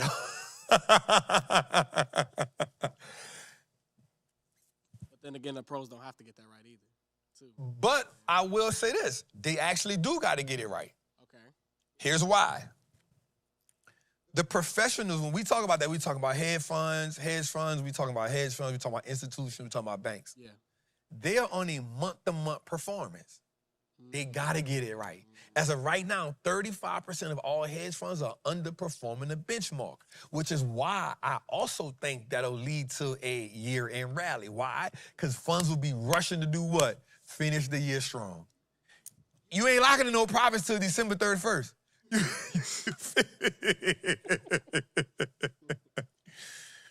But that's what I mean. So buying into strength is like, even if you like in the play, like saying like, all right, like this is an overextended rally. Like this play is overextended. Let me take some of this profit. Watch this. Let me take some of this exposure off the table so that I can, watch this, so when it goes back into phase stage 1, I can, because it's still in stage 2. It may still be in a stage 2. Well, when it goes back into stage 1, I'm not as exposed and I use some of that profit. So that's what we kind of did before. Like, I'm known for doing that. Like, man, let me just take some of these profits off the table. Shit still might run 2-3 days. I'll be like, shit, I don't even much care. You hear me? But when it fall down, I've been really good at having, here's my problem. And so let me say this. As a trader, as an investor, you gotta be 100% able to look in the mirror at your weaknesses.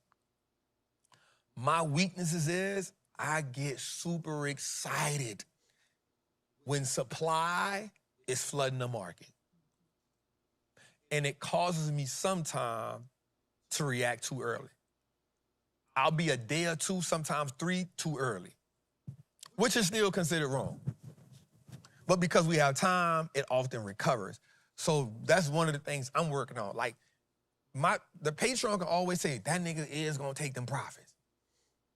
But damn, Trap, we be getting in, we gotta fight for our life to get that bitch back where. Every time. In April, I was like, hey, let's take our profits right here, y'all. We took the profits, the market fell 3 days. I said, all right, let's go. Boom, that bitch fell again. I was like, oh. You feel me? Like I always be in a position like, hey, let's take profits right here, y'all. We'll take them and we'll have the cash. And I'll be like, y'all, we sitting on the cash. It's good. My weakness is 100%. My eyes light up when I see them deep red days. And I gotta get more. That's what made me start really like looking at the volume and okay. That's what really made me, I'm like, bro, like, I'm here. I'm here. Bro, I be done took the profit. I'm like, yo, we got the profit. And I went to Patreon and be like, hey, we got that profit, y'all. You know, we all right. But we just getting the sucker. Sometimes, like, it done happened to me a few times where I'm just like a week early. Or, like, damn. Now we got to fight back. And we wind up fighting back sometimes. Again, you're not going to win every trade. You know what I'm saying? So that's why stuff like that don't bother me. But yeah, so, you know, you just gotta, selling into strength, I really don't be having a problem with that, bro. It be buying into the weakness. Like, I be like, yup, gotcha. This level hit, boom, strike. Then I be like, no, I'm going to the second support. I think because you be looking, because you do that with great companies, so you know, oh, this is gonna go back up. Yeah. So you be willing to like, all right. I be willing to take that. Yeah. But I gotta, if I really want to increase my percentages and my returns. So we've been doing really good. Again, we still, even though I think I might take a loss on that goddamn Spotify play, I'm still up for the year. And I can't wait to show that toward the end of the, at the end of the year. That's all I've been waiting for. I don't want people to just take my word for it. I always show that at the end of the year. That's what I gotta work on more. I definitely gotta work on that. So a lot more, because I be willing to be like, hey, this is a great ass company. It done hit this level right here, bro. Like, I'm gone. You know, and be like, nope, I'm breaking the first support, Trap. I'm going to the second and the third. I'm sitting there like, bruh, the second and third level? Bro, you mean you gonna go all the way to this Facebook? You gonna go all the way to 600, bro, to fill that gap? Bro, you serious, dog? That was so hard to wait. I thought it was done. It gapped down. I'm like, oh, perfect. And then that thing said, I'm like, bro, you gonna go all the way to 6? You gonna go way down there to fill that gap, dog? So anyway, shit like that be happening. Anyway, let's go a little further, man. All right, America's living on credit and time is running out. So here's debt problems hitting a breaking point. Household debt from mortgages to credit cards and auto loans is growing faster than income, leaving millions struggling to keep up. Rising costs for housing, food, and insurance have forced families to rely on credit just to survive, not to invest or save. Now, credit delinquencies and subprime auto loans, listen to that word again, subprime auto loans defaults are climbing. Early stage that the system is starting to crack. If this continues, it could slow the entire economy and expose how fragile the American dream has become. Let's go a little further with that. Americans living on credit and time is running out. Listen to it. The U.S. now has a record $18.6 trillion in household debt, $13.1 trillion in mortgages, $1.7 trillion in auto loans. Damn. $1.7 trillion in student loans, $1.2 trillion in credit card debt. The household debt is now up 60% over the last 10 to 50 years, and total credit card debt is up 50% since 2020. Meanwhile, delinquency rates on subprime auto borrowers are at a record of 6.1%. Mortgage debt, $13.7 trillion. Auto debt, $1.66 trillion. Student loan debt, $1.65 trillion. Credit card debt, $1.23 trillion. Other debt, $0.55 trillion. Home equity line of credit, $0.42 trillion, which is $420 billion.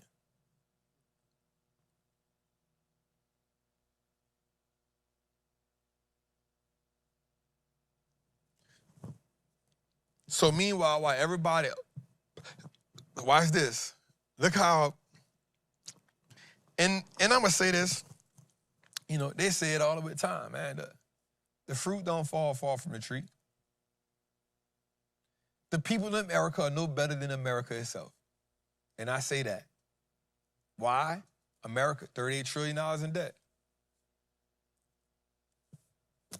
It shows in the people. The people in China, I remember talking to somebody about the people in China, and they said the reason why the Chinese culture don't worry about the economy falling is because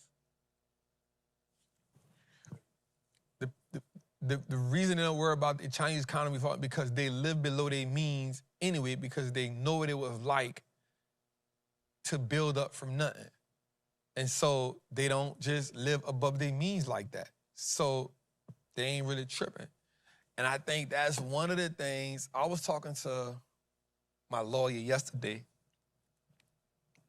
and we talked about a couple of things, and I said that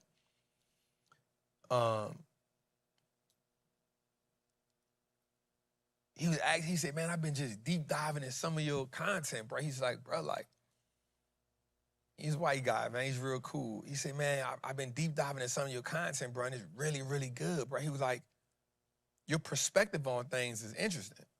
You know what I'm saying? Like, he said, I know you're not really a flashy person.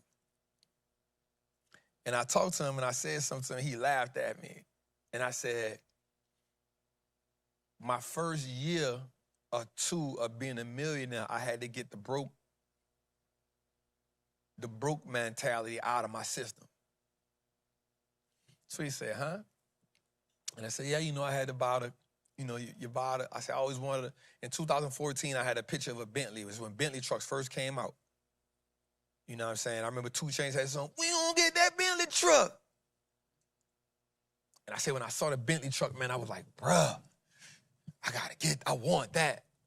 I said, so, you know, when I got up, I got me a Bentley truck.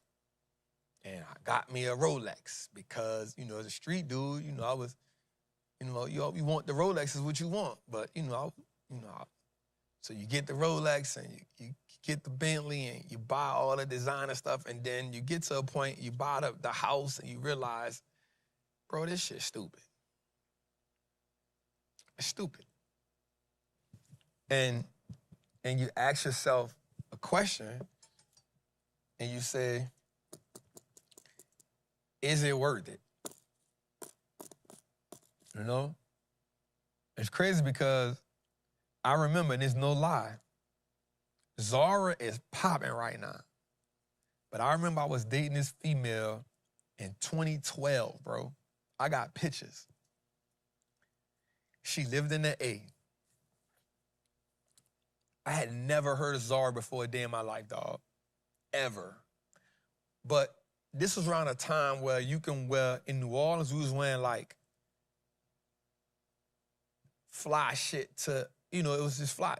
So I was on the blazer, hey babe. I was on the blazer, tie. That was my thing. The vest, going to the club. So I remember I was looking for a vest and I came to the 80s, it was 2011, and she said, man, let's go to this store called Zara. Like, Zara? What the hell is that? I had never heard this before a day in my life, dog. Bro, I went into that store, bro, I was like, oh, this shit fly. I mean, how much this shit go? And it wasn't high. I remember getting like 6 blazers out of Zara, dog. And I remember bringing them back home to my lawyer at the time had put me on Taylor, getting your stuff tailored. And he was like, because he wanted me to come to court a certain way. And he was like, ain't nothing like a man getting a tailored suit. So I didn't get a tailored suit, but I got the tailored blazer, so it would make the blazers fit me. And bro, from 2011, I'm going to Zara. I only met it out here. It wasn't even in New Orleans. They didn't even have it in New Orleans. I had to come out here, and I had to order online. And so I was like, all right, man, this shit cool, bro. So said all that to say, bro, like when I got to a certain level, I was like, bro, like this shit don't even make sense. And I was on Instagram Live talking one day, and somebody was like, man, Trap tripping, he trying to flex on people. Like, I'm not. Buying a $2 million house was probably one of the worst financial mistakes I ever made. This is real talk. It's real talk. One, this was my first house ever. So why am I spending $2-point-something million on a 6-bedroom house that's 10,000 square feet? Why? At the time, it's just me and my baby would come and visit me. So one, that's a mistake. But it was the mindset. Oh, I want this. So then, once you do that, you get this fancy taste in your mouth where you won't redo all the stuff. So now I don't have the first idea about real estate, but now I want to renovate the whole house. I have the slightest idea of what renovation supposed to look like. But I got an idea on what I want, the big chandelier. I want all this po nigga shit. Just keeping it real. Right? Because when you broke, this is what you imagine this look like. And so when you get a couple M's, you like, oh, man, I know how to make money in the market. I know how to. I done went through 3 people to renovate the house before I got it right. So I done put $2-3 million in the house from mistakes. This is real talk. And I remember getting a property tax bill. I say, wait. Why are these taxes $25,000? What is this? And I remember calling the person who helped me get the house, and I said, yo, why you tell me the property tax was $25,000? They said, you the one wanted the $2 million house. Welcome to the club. Bro, I said, what? I gotta pay it every year? I said, man, I should have stayed in my condo. But then, the next year came, it was $32,000. Oh. I said, how that happen? So I called the people. I said, hey, my name, I paid this last year. What happened? How'd I go from 20 to 30? What was, they're like, oh yeah, we fixed the road. A road, because they're gonna tell you. They say, oh yeah, the road got fixed here. And you got to pay for that. What? That's your road now. What? You went on that. I said, the road got fixed. Yeah, we decided to you decided. I didn't even ask for that. I didn't ask you to fix that. As a matter of fact, it was perfectly fine to me. If I'm being real with you. Yeah, It was all right. perfectly fine. Put that back like it was. But, bruh. So they'll tell you everything that happened. And then they say, oh yeah, and your house increased in value by this much. I kid you not. I told the lady, put it back.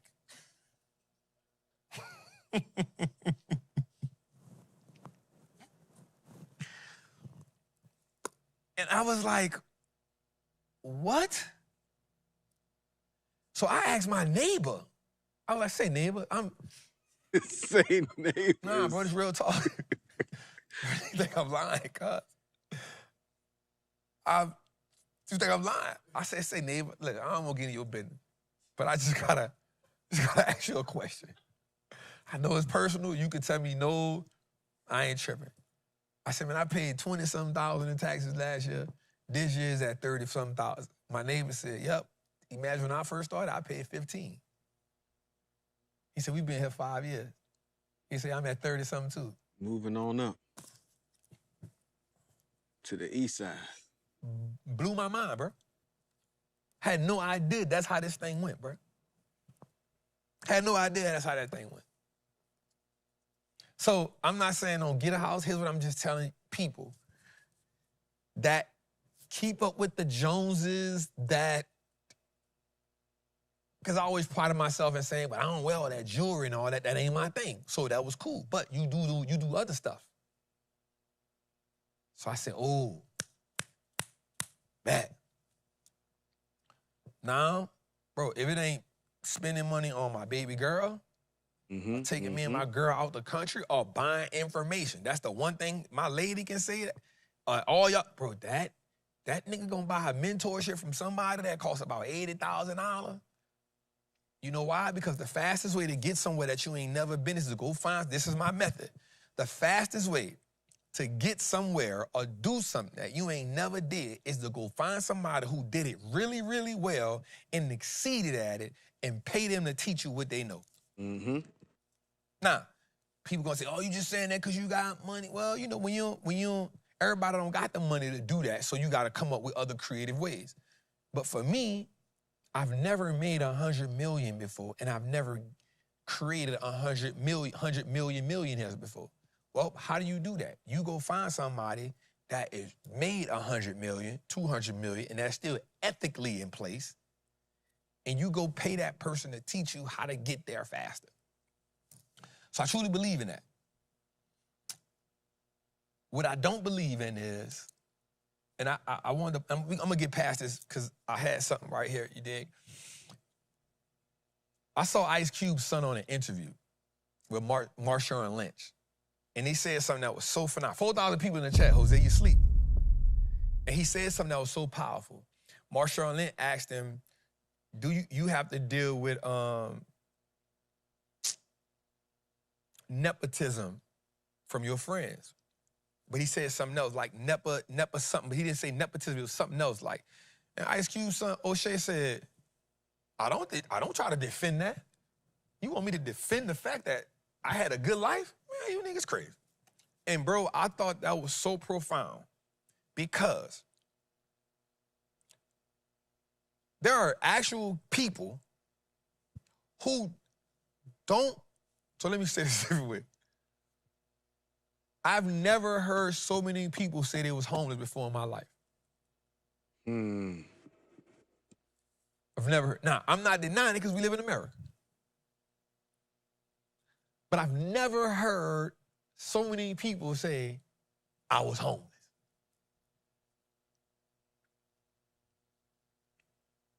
I'm not denying it. What I'm saying is, I want to rob my daughter of that shit.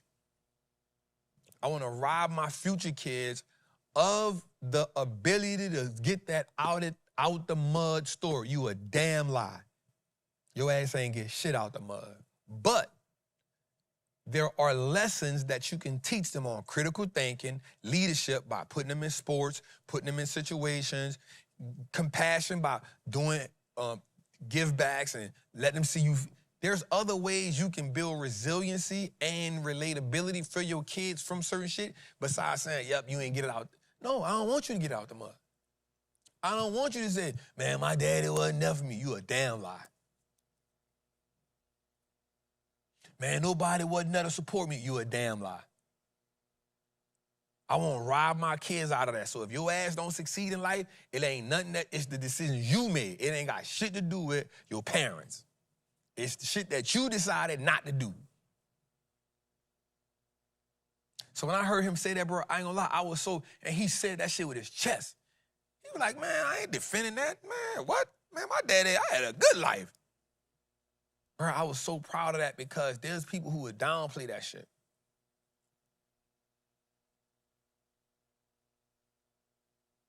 Anyway, let's go a little further.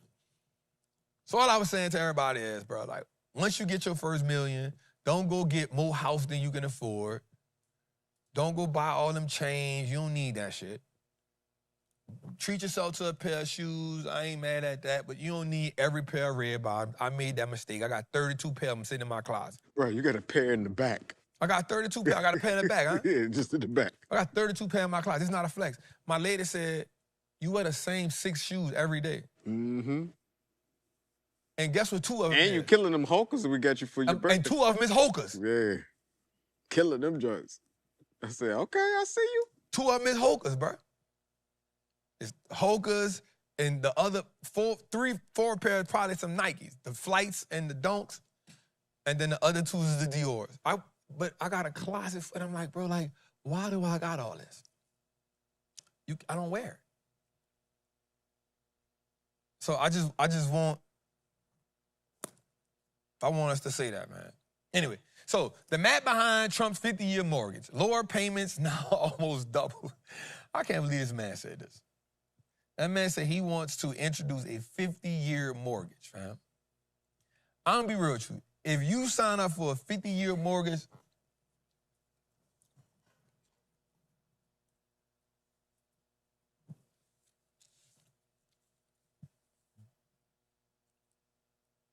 that ain't it.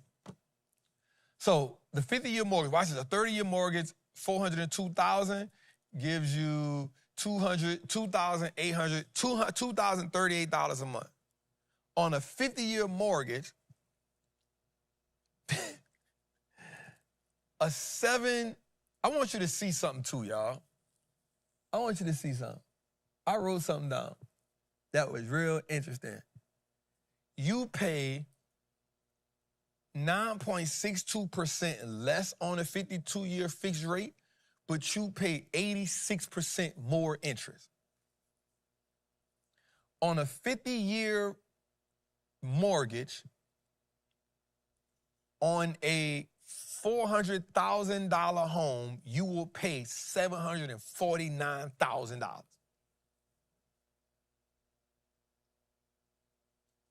Which also means after paying that mortgage for 10 years, you still won't even have 10% equity in your home. Now that's crazy.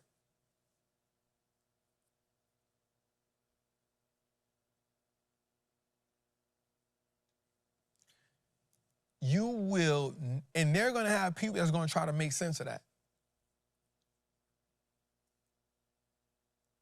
Bro, this cat's doing 50-year car loans, not 50-year, but they doing like, they do it on social media, be like, yeah, you got the 80-month joint, whoop-de-wop, and you paying $800 a month for a Camry, and they be happy about it. So I know they're gonna do this. The 50? Give me the 50 ball. They're gonna take the 50 ball. It ain't worth it. It ain't worth it. Let me tell you something what got me about the house. All my real estate people gonna be mad at me when I say this.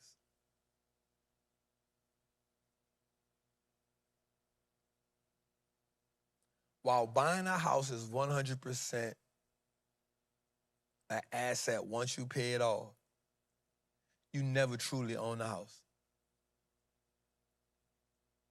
The minute you miss a property tax, they can take that bit from you. And somebody can buy your house for just what you missed on taxes. put pennies on your taxes. And they be out there auctioning at that front of that courthouse. Somebody I'm can... sorry, but you've hit the time limit for this conversation. Man, get out of my Please face. start a new chat to keep the conversation going.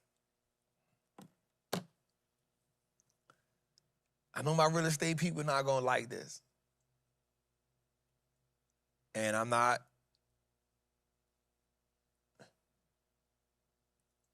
You know, even like you just, if you miss one property tax,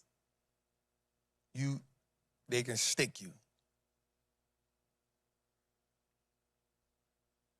They can stick you. So you never truly, really own the property.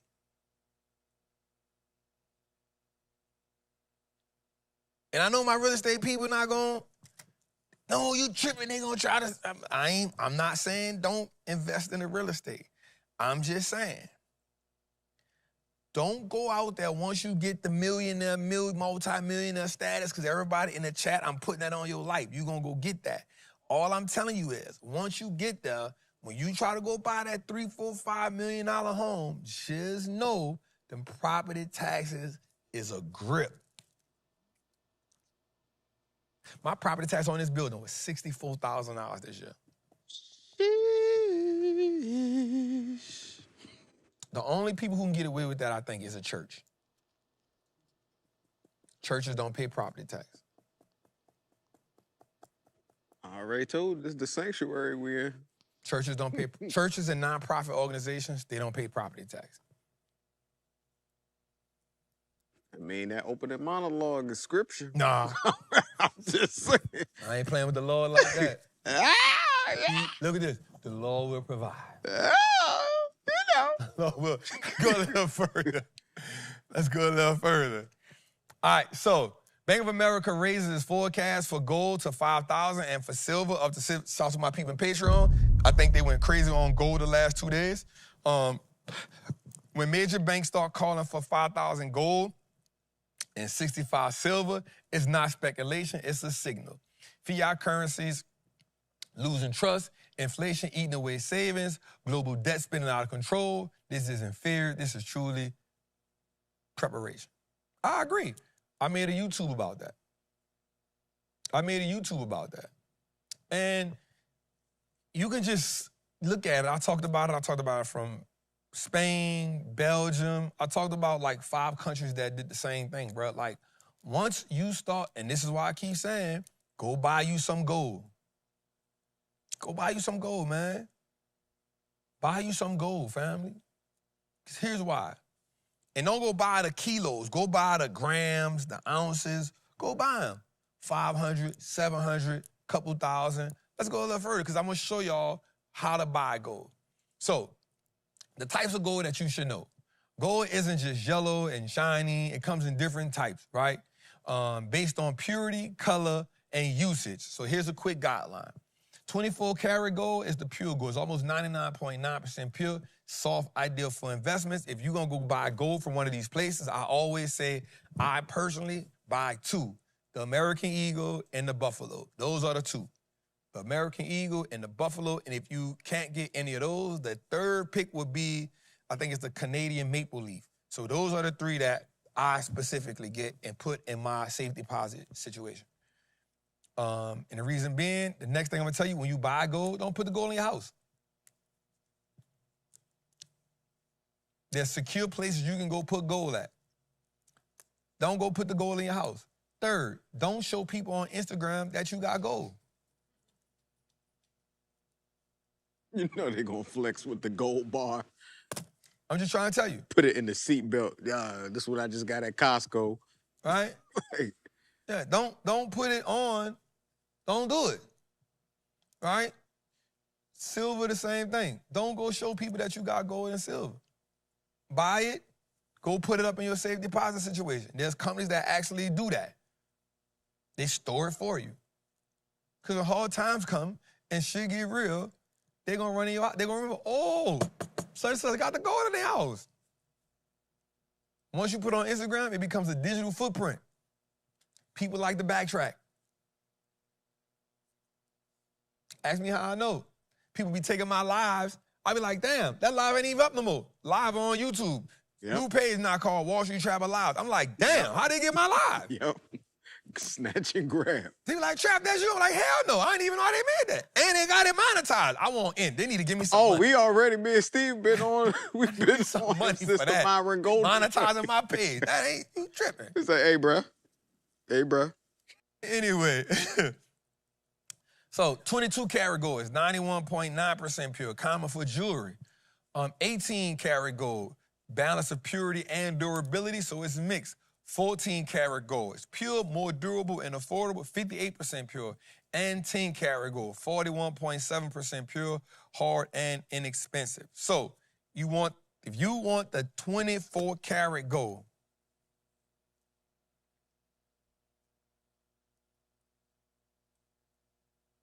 so just wanted to give y'all some hindsight on buying some gold.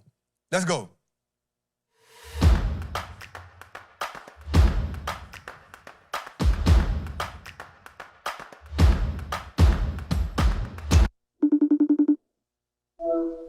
Hey, first of all, I appreciate you guys being able to take my question.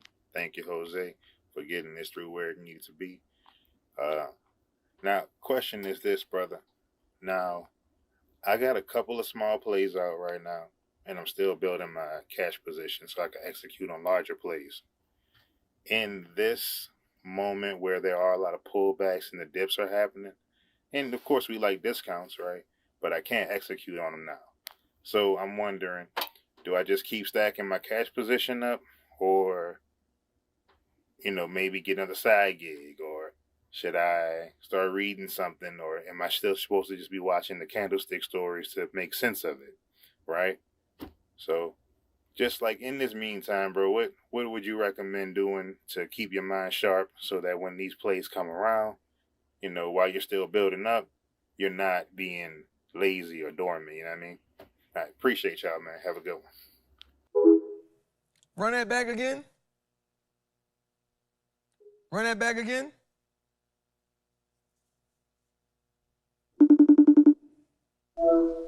Hey, first of all, I appreciate you guys being able to take my question. Thank you, Jose, for getting this through where it needs to be. Now, question is this, brother. Now, I got a couple of small plays out right now, and I'm still building my cash position so I can execute on larger plays. In this moment where there are a lot of pullbacks and the dips are happening, and of course we like discounts, right? But I can't execute on them now. So I'm wondering, do I just keep stacking my cash position up, or, maybe get another side gig, or should I start reading something, or am I still supposed to just be watching the candlestick stories to make sense of it, right?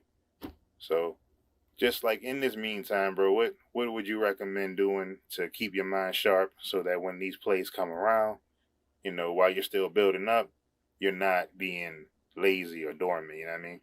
I appreciate y'all, man. Have a good one. Yep. So what's good, family? So, one, appreciate you, brother.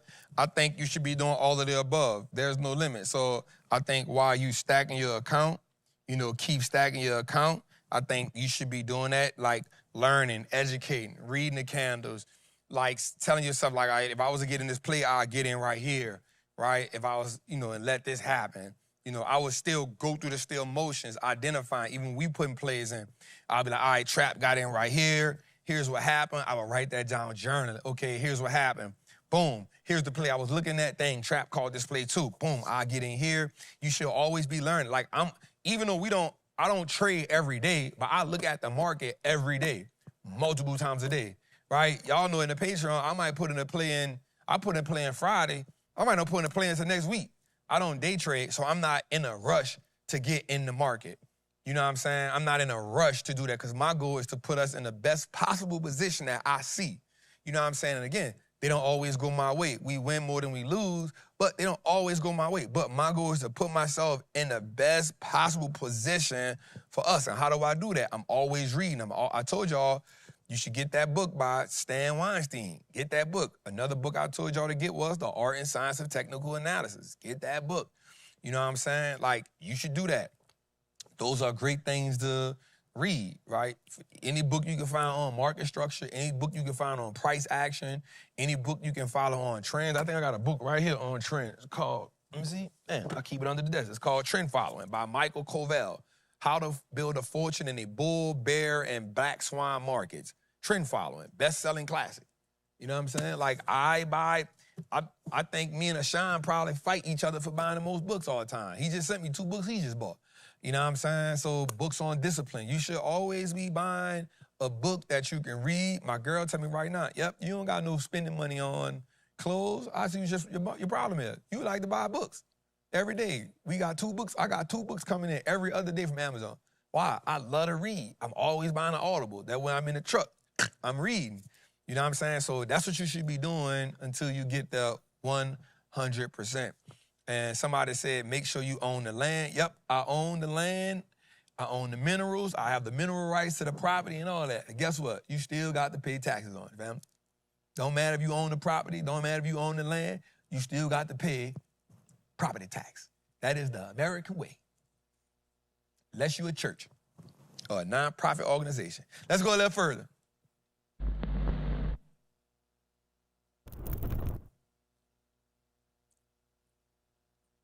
All right, this week's Certified Trapper of the Week is W.E.B. Du Bois, man. Come on, man.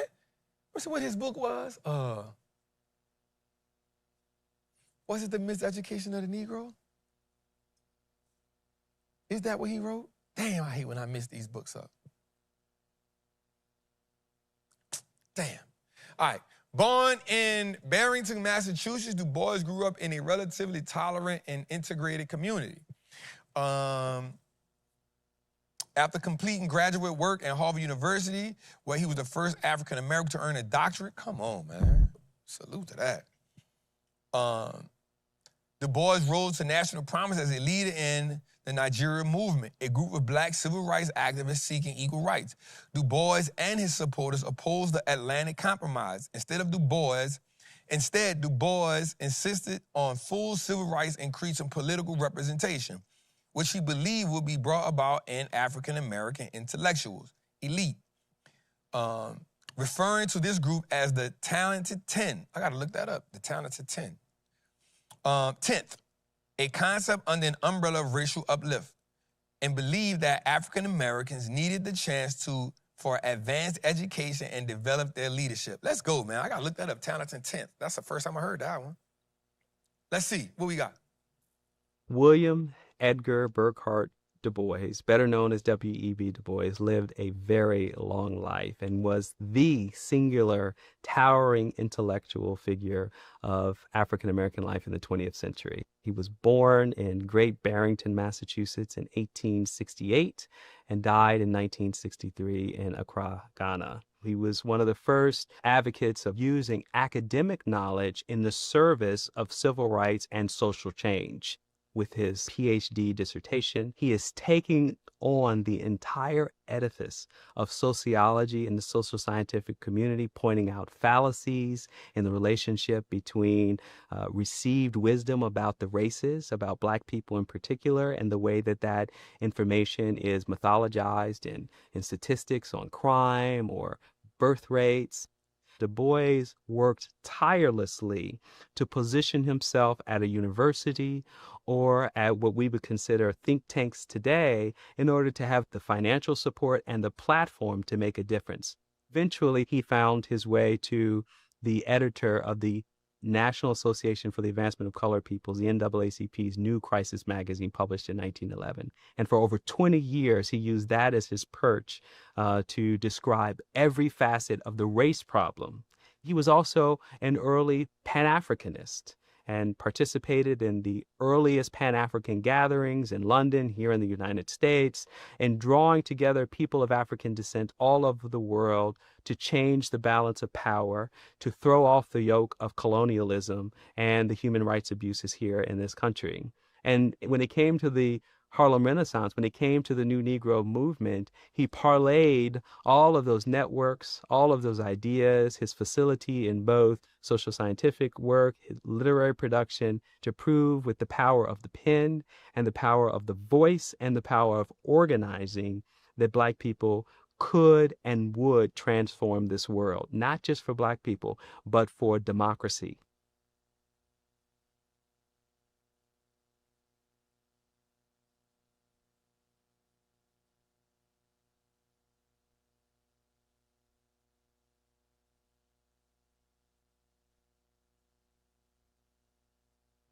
His book was Miseducation of the Negro. That was his book. Wasn't that his book? It wasn't, it's Miseducation of the Negro. That was his book. That was a book I read in jail. That was a good book. They said something in there just that I like. Change the balance of power. That's something I'm gonna hold in my head. So it's certain statements that I hear that I hold dearly, right? Change the balance of power. How do we change the balance of power? As African Americans in this country, how do we, souls of Black folk, yeah, I read that too. How do we shift the paradigm on how we are viewed in America? I think one of the ways we do that is by getting our political and economic, by getting political and economic infrastructure.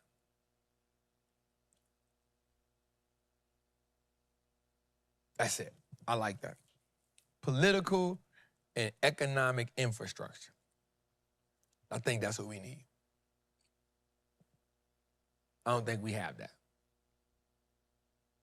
I don't think we have that. I think we're growing, though.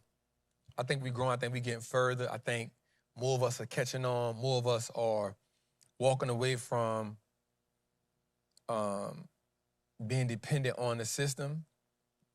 And I think when we do that, I think that changes the balance of power. Let's go a little further, man.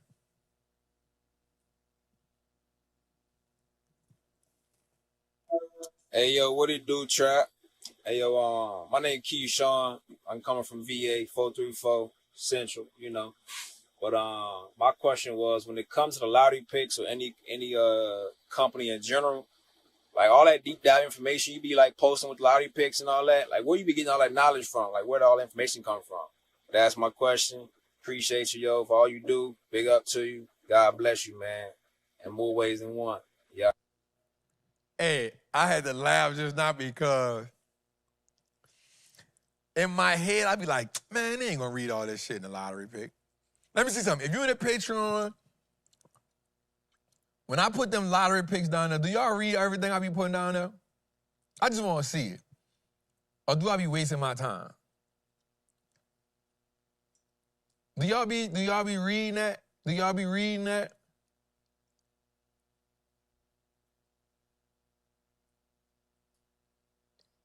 Okay, Miseducation was by Carter G. Woodson. Okay, thank you for that. That's such a good book. Say, Miseducation of the Negro is such a good book. You text me that? Bro, I read that book about 5 times, bro. Oh, my God.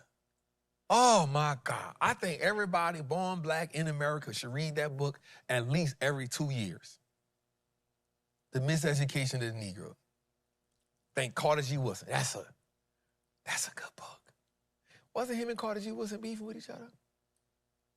Oh, no. I think that maybe him and Booker T. Washington. They didn't really like W.B. Du Bois at one point in time. They thought he was uppity. Somebody had an issue with him. Somebody had an issue with him. Anyway. So, yeah, everybody in the chat said they be reading. They read it? Bro, I take my time. And that's part of me coming from Trappers Anonymous. Because in Trappers Anonymous, so what the Patreon does with the lottery pick, it allows me to be in my roots, and that is fundamentals. Bruh, that post, any post on a lottery pick, you know what I started doing? Like add emojis on it to keep people. I add emojis on it to keep their attention because the posts be long. Because I'm breaking down the company. I'm talking about what it, I start off with, here's what the company does. Here's where their strengths are. Here's how they make money. Here's the financials. And then I end it with, now let's talk about the numbers. Here's what it's worth. Here's what it's selling for. Here's when I buy in. Here's when I buy as much as I can. And in my mind, I'd be like, man, them suckers probably just scroll to the bottom and be like, how much he buying it for? I mean, hey, every time I'm not gonna lie, I always contemplate, bro, do they really be reading this? Or should I just put, here's the stock, here's the prices I should. But that part of me will never die. I love the intricate details of laying out there. So I always, oh, Dre say, man, they not really that long. It be seeming like it's a long post to me, bro. And I be like, bro, they not about to read all this, bro. I know they not about to read all this. I know they scroll straight to the bottom and be like, oh, it's the price? So I got to give y'all credit for that. All right, let's go a little further, man. All right, so Elon Musk, $1 trillion lock. And this is just insane for even saying this, bro. Imagine paying one man $1 trillion. Just imagine that. That's the world we're in right now. First of all, where do you get $1 trillion from? Can we start there? Can we start there? Where they gonna come up with $1 trillion from? All right, let me leave that alone. Elon Musk's $1 trillion pay package explained before the New Deal. Musk owned 13% of Tesla. Now, Tesla's new compensation plan grants him 12 massive tranches of stock options worth 442 million total shares. I ain't never heard of tranches. So that just means, that's good. That's all right. I got you on that. So that means they'll pay him in increments. That's all that means. So they mean, so they're not going to give it to him in cash. So watch this. He owns 13% right now. So they're saying if he can hit the $1 trillion mark, they'll give him 12 different transactions to make up 442 million shares. So all you got to do is do this.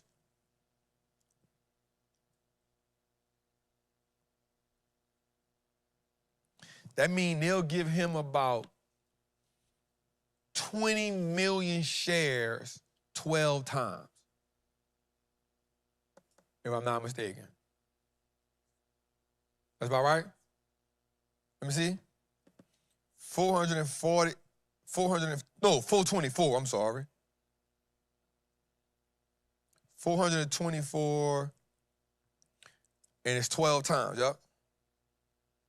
35.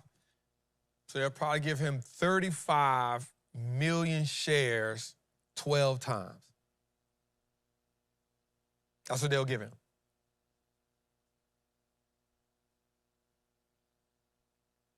Oh, my bad. My guy asked me, where did I get the information from? I'm sorry. So I get the information from, and so any company you go to the investor relations page.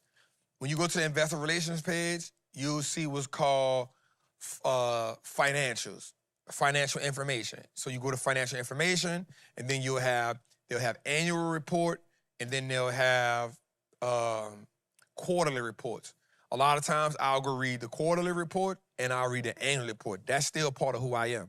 So that's how I get a lot of information. My people in Trappers Anonymous. That's why it's important that you be over there, because all we do is break down companies. So that's who I am naturally. So y'all just get the piece of that. I do that for them 5 times a week. I do that for them 5 times a week and one day on Sunday. So that's what I do. I go to a company, financials, and then you go to their earnings report, you go to the annually and the quarterly reports, and that's where all that information is at. Yep. So if Elon hits the $1 trillion mark, if Elon hits these benchmarks, look at this. Watch this make sense. So there's a benchmark that he has to hit. If he hits these benchmarks, his ownership goes from 13% to 25%. God. That's a lot, cuz. And they're going to pay him in 12 increments of 35 million shares. Remember I told y'all this before. This goes to, watch this. This goes to show you how wealthy people think. Watch this. Don't give me the money. Give me the stocks. They missed the bar. Pow, pow. They missed the bar. Don't give me the money. Give me the ownership. Increase my ownership from 13% to 25%.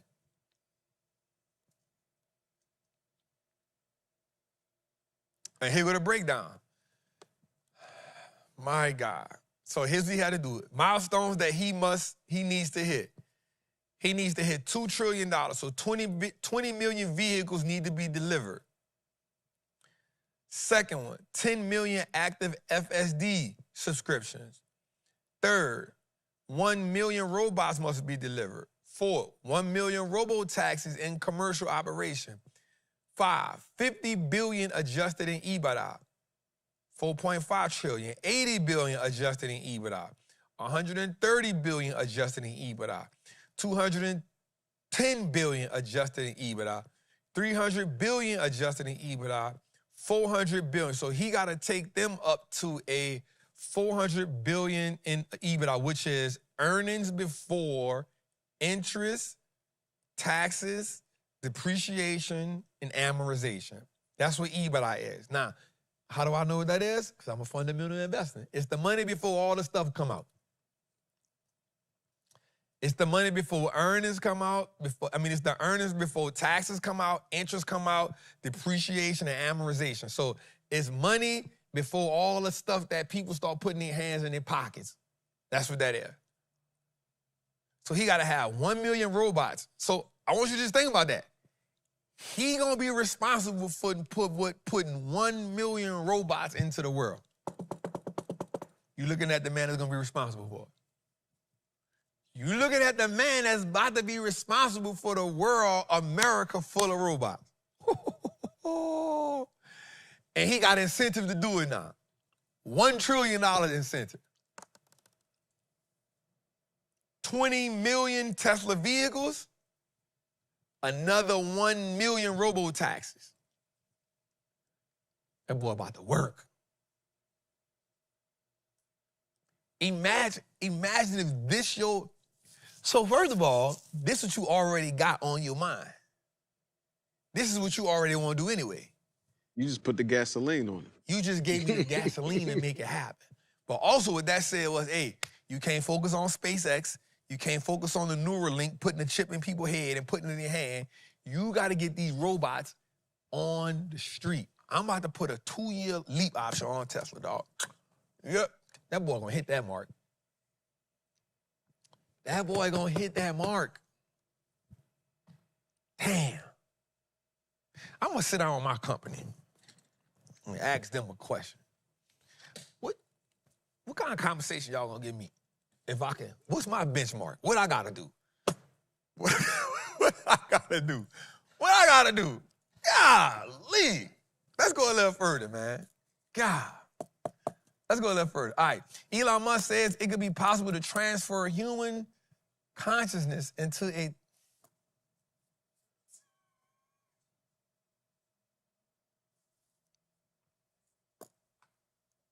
That man living in the movie, bro. Bro, this man living in a world that none of us ain't on. Elon Musk says it could be possible to transfer human consciousness into a Tesla Optimus humanoid robot using Neuralink technology, and that this breakthrough might happen within the next 2 decades. So taking your whole human consciousness out your brain, put it in a robot. Yep. He got GPT on steroids with that. Next level chat GPT right there.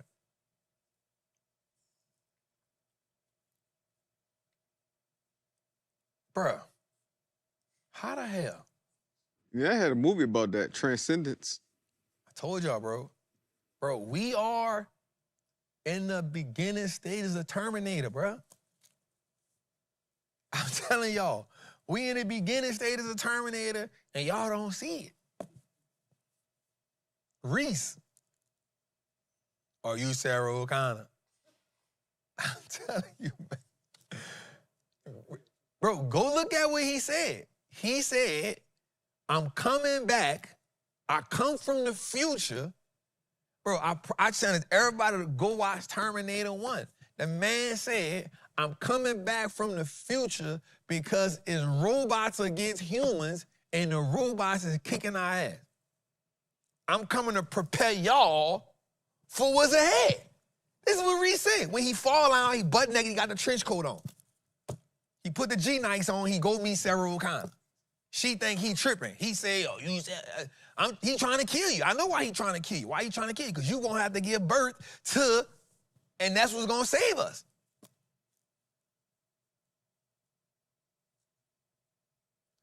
Why are we talking about that?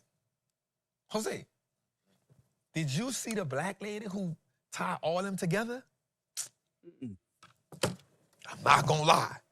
The lady say something that kind of made me say, hey, man. So she said, why you ain't send it to me? I'm gonna find out how to find it. I was in awe. You slipping. So I'm gonna tell you what discouraged me. I read the comments, and the comments say the lady lying. But how you gonna tell somebody lying who made it up? The lady who wrote the Terminator said the Terminator and the Matrix go together. She says religious.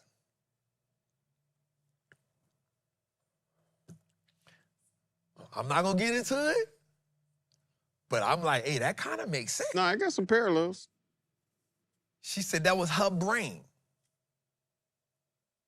Somebody said Neo is Connor's grandchild. That's what the lady said.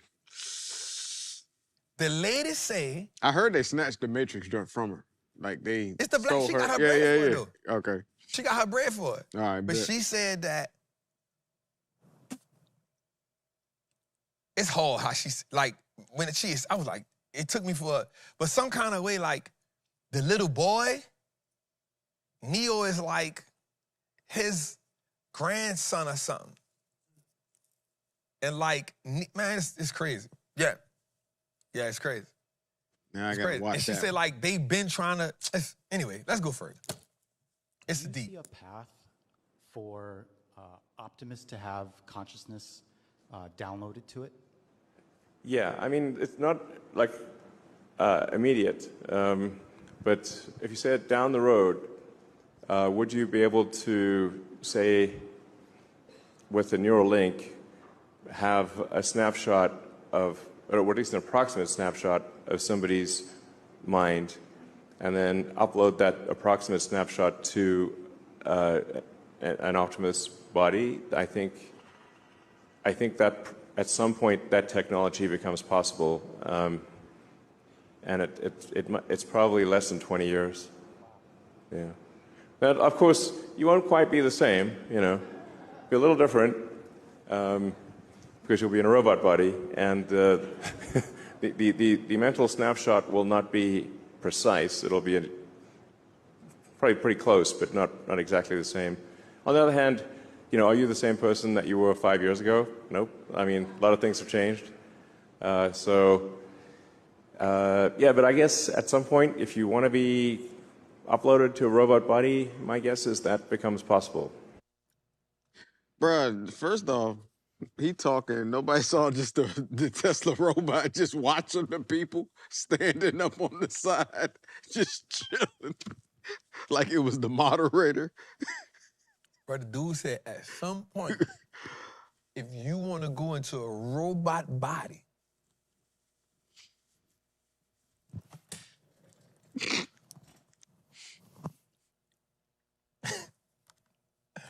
at some point, if you want to go into a robot body, that's going to be possible. I'm about to say something that people ain't going to like right here.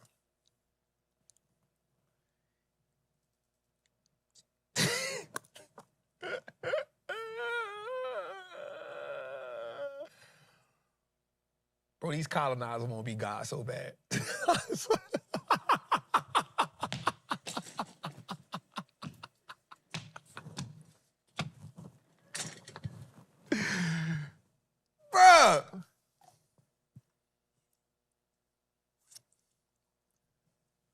if you want to be in a robot body,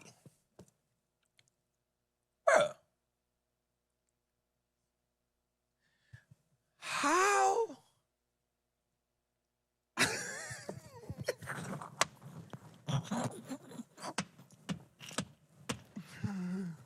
All right, bro. I had to say it, Jose. Beep it out if you want to, bro.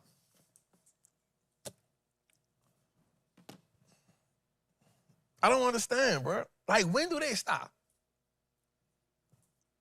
Bro, we seen this in the movies. It start off as a simple idea and it go crazy, and then When do they stop? when it's too late,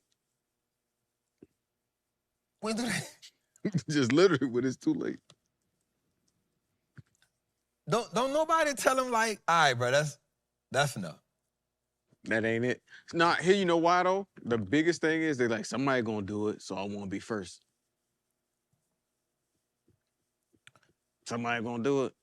Why not me? Somebody gotta say, all right, bro, that's enough.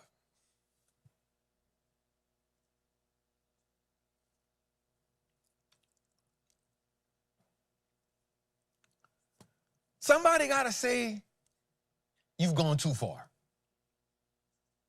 Jose, you gotta be the one to say it, bro.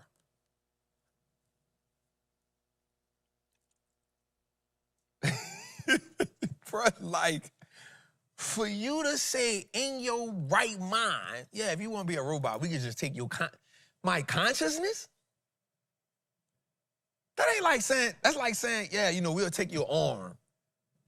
My consciousness. I can take that out of you. Oh, really? Just give me your consciousness. I'm gonna put your consciousness in a robot. And what I do after that? Yeah, you just live in a robot. Oh, so my spirit, my soul, none of that don't, my spirit, my soul, none of that don't, what is that? Just trying to find out, is that? I just want to know. So, hey, you want to make some extra money? Yeah, how do I do that? Let me put your consciousness in a robot. Am I gonna die? I don't know if you're gonna die now, but you want to make some extra money, I can put your consciousness in a robot. Yeah, how much? You give $50 an hour, dog. Oh, yeah, I get a job. Yeah, new jobs available. Rent your consciousness. Or they put you a reverse 50-year mortgage. Bruh. We'll pay you for 50 years out.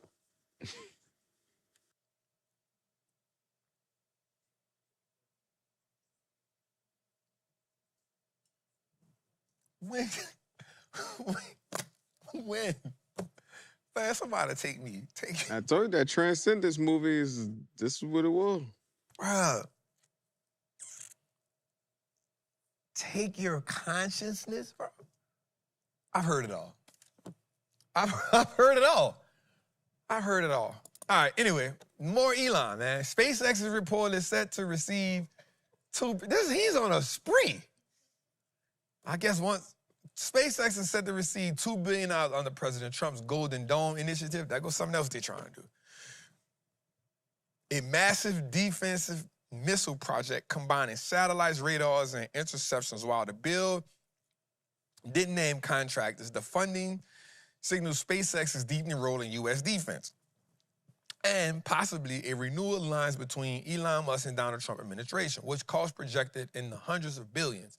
The Golden Dome could reshape both national security and space economy. You know he owned the most satellites in the air, right? I didn't know that. He owned the most satellites out of space, bro. Don't you gotta pay to get them things out there? I guess he paid. Hey. So you can just be like, yeah, I'm gonna put 33 satellites out there. Like, yeah, go ahead, do it. Put them up. I got my own he rocket. Got 33 satellites out there. He got the most out of anybody. Rock out. Hey, that's with the whole nuclear and everything like that, bro. Strategy. They play. So we want to just put a golden dome around like the United States? Nah, they. Man, go to the next one, man. I'm tired. My brain hurt. My brain hurt. Yo, Trap, Love and Life family. Appreciate you on the team for all you do. and helping us be in position to win. Thank you so much, man. We truly appreciate you. My question is, for those of us that are looking to scale or even build large-scale businesses, can you name the positions that you've hired for the team and their responsibilities? Thank you.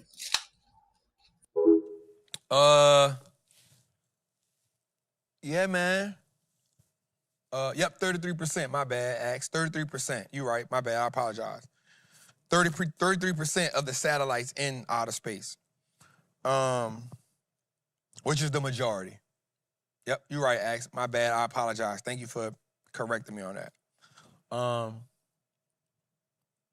we have a few different positions. So right now I have a director of operations. But first, let me say this. Every organization has different needs and when you put them there, depending on what you need. So I have director of operations. So director of operations is someone who is responsible for understanding all the operations that go on in the company.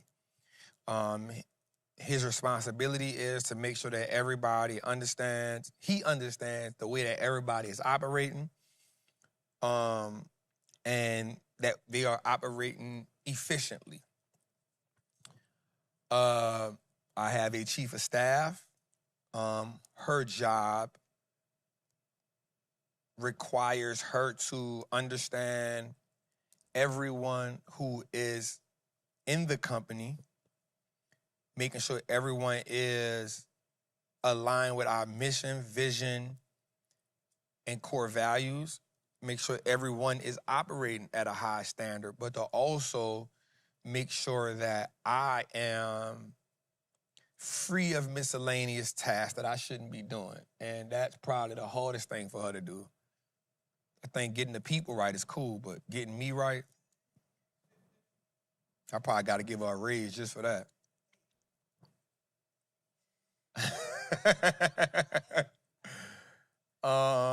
And we have a whole production team. I have a CFO, a fractional CFO that I'm about to put a financial controller under her. So the controller will be in-house controlling all the AP, payroll, bills,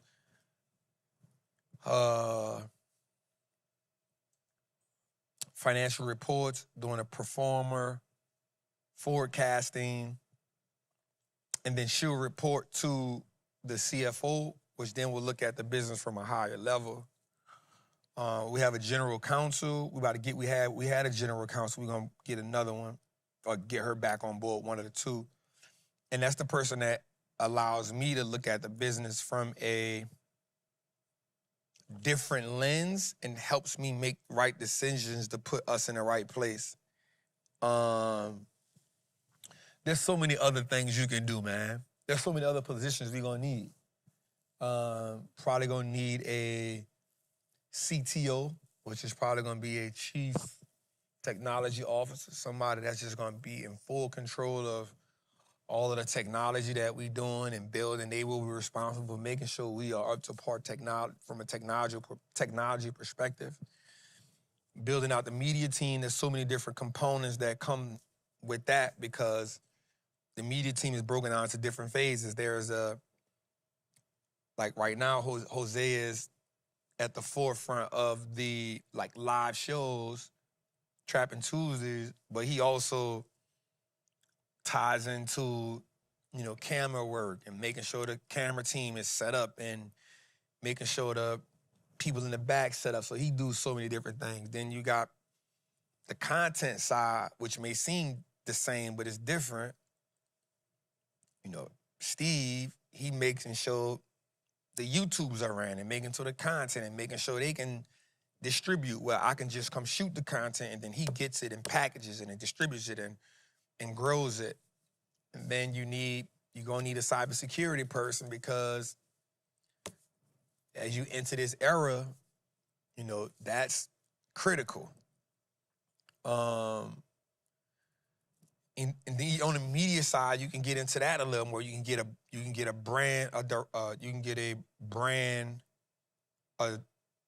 director of brand and marketing, somebody who probably has built a $100-200 million and they just oversee what everybody else doing and say, hey, let's pivot this a little bit. Let's do a little bit of this. They may help with storytelling. They may help with some rollouts. Then you probably got to get a CMO.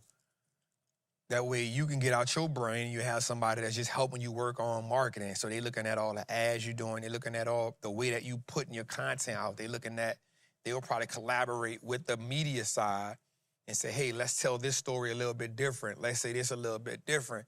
They'll get into the emails with you. They'll get into, then you may have I have somebody that's over the customer experience. So that person is now Elise. She's looking at how the emails go out. What are the questions that people are asking? She'll then take that information and talk to Ms. April, my chief of staff, and my operations guy to say, hey, here's some of the things that we have. And from a consumer perspective, there's the problems that they have. And this is you got to get an HR person that we have in and out of because, you hire people, you got to hire them a certain way. You got to fire them a certain way. You got to be in what's called compliance. You got to operate in that. You got to make sure that code of conduct is together. So when you building a company, man, there's so many different rabbit holes you can go in. I personally probably need an executive assistant or a freaking personal assistant because I can take some weight off of my chief of staff. So they can be on the same page. So there's so many things you got to do, bro, but every company needs different needs at different times. But what I will say is out the gate, if you can put, depending on how, I didn't need a chief of staff until I got to this level. So that's probably not what you need. So you probably need an operations person, a finance person. That's probably your first two needs. One, you're gonna need somebody to help you get your operations together, depending on, what you got. And you're gonna need a finance person because you need to make sure your money together. One of the biggest issues that you're gonna have as an entrepreneur is money. How do I know that? If it's not even money in your business, it's money you paying Uncle Sam. So imagine running your business and then he hit you with $1 million tax bill. But you ain't know you had it because you've been pouring into your business, so you ain't had the money put up. So now you're $1 million in the hole. Now you're trying to pay him in increments, and guess what? When you pay him in increments, guess what? There's interest on those increments. So now you paying him interest on those increments, and then guess what? Next year come around, if you ain't pay that off, guess what? He glad that you paying him in increments. As a matter of fact, he love that you paying him in increments because he get to just stack on top of you. He get to put the next bill. And so now you start asking yourself, shit, I don't even want to make $1 million no more. But now you got to make $1 million because you got to pay him that $1 million that you owe him already, and you got to pay him on top of this one. So now he got you in the catch-22. Now you I don't even want to be an entrepreneur no more, but you got to keep being an entrepreneur because the paycheck got to take care of your life. So you got to get your money right. You know what I'm saying? And so depending on where you at in your journey, and trust me, I've hired people and realized I didn't need that at the time. Right? I don't probably need this right now, That's going to be essential. And another thing that I would say is, don't hire people for titles. Hire people for roles that need to be filled. Because a title will cost you more than a role. A title will cost you more than a role. You'll pay for a title. A title comes with a specific salary. A role doesn't. You can negotiate a role and shift that into a title. If you come in at the title, that title has a demand, and now you gotta try to hope that person believes in the vision because they know what their title's supposed to get paid. So if you hire somebody at this title, they gonna come in saying, yup, based on this market, this is what this title supposed to get bare minimum, but then based on my experience and what I can bring to you, I'm probably gonna require this. And so you gotta step back and say, okay, whew, that's a lot, but you need the role. So now you gotta get really good at saying, here's my vision.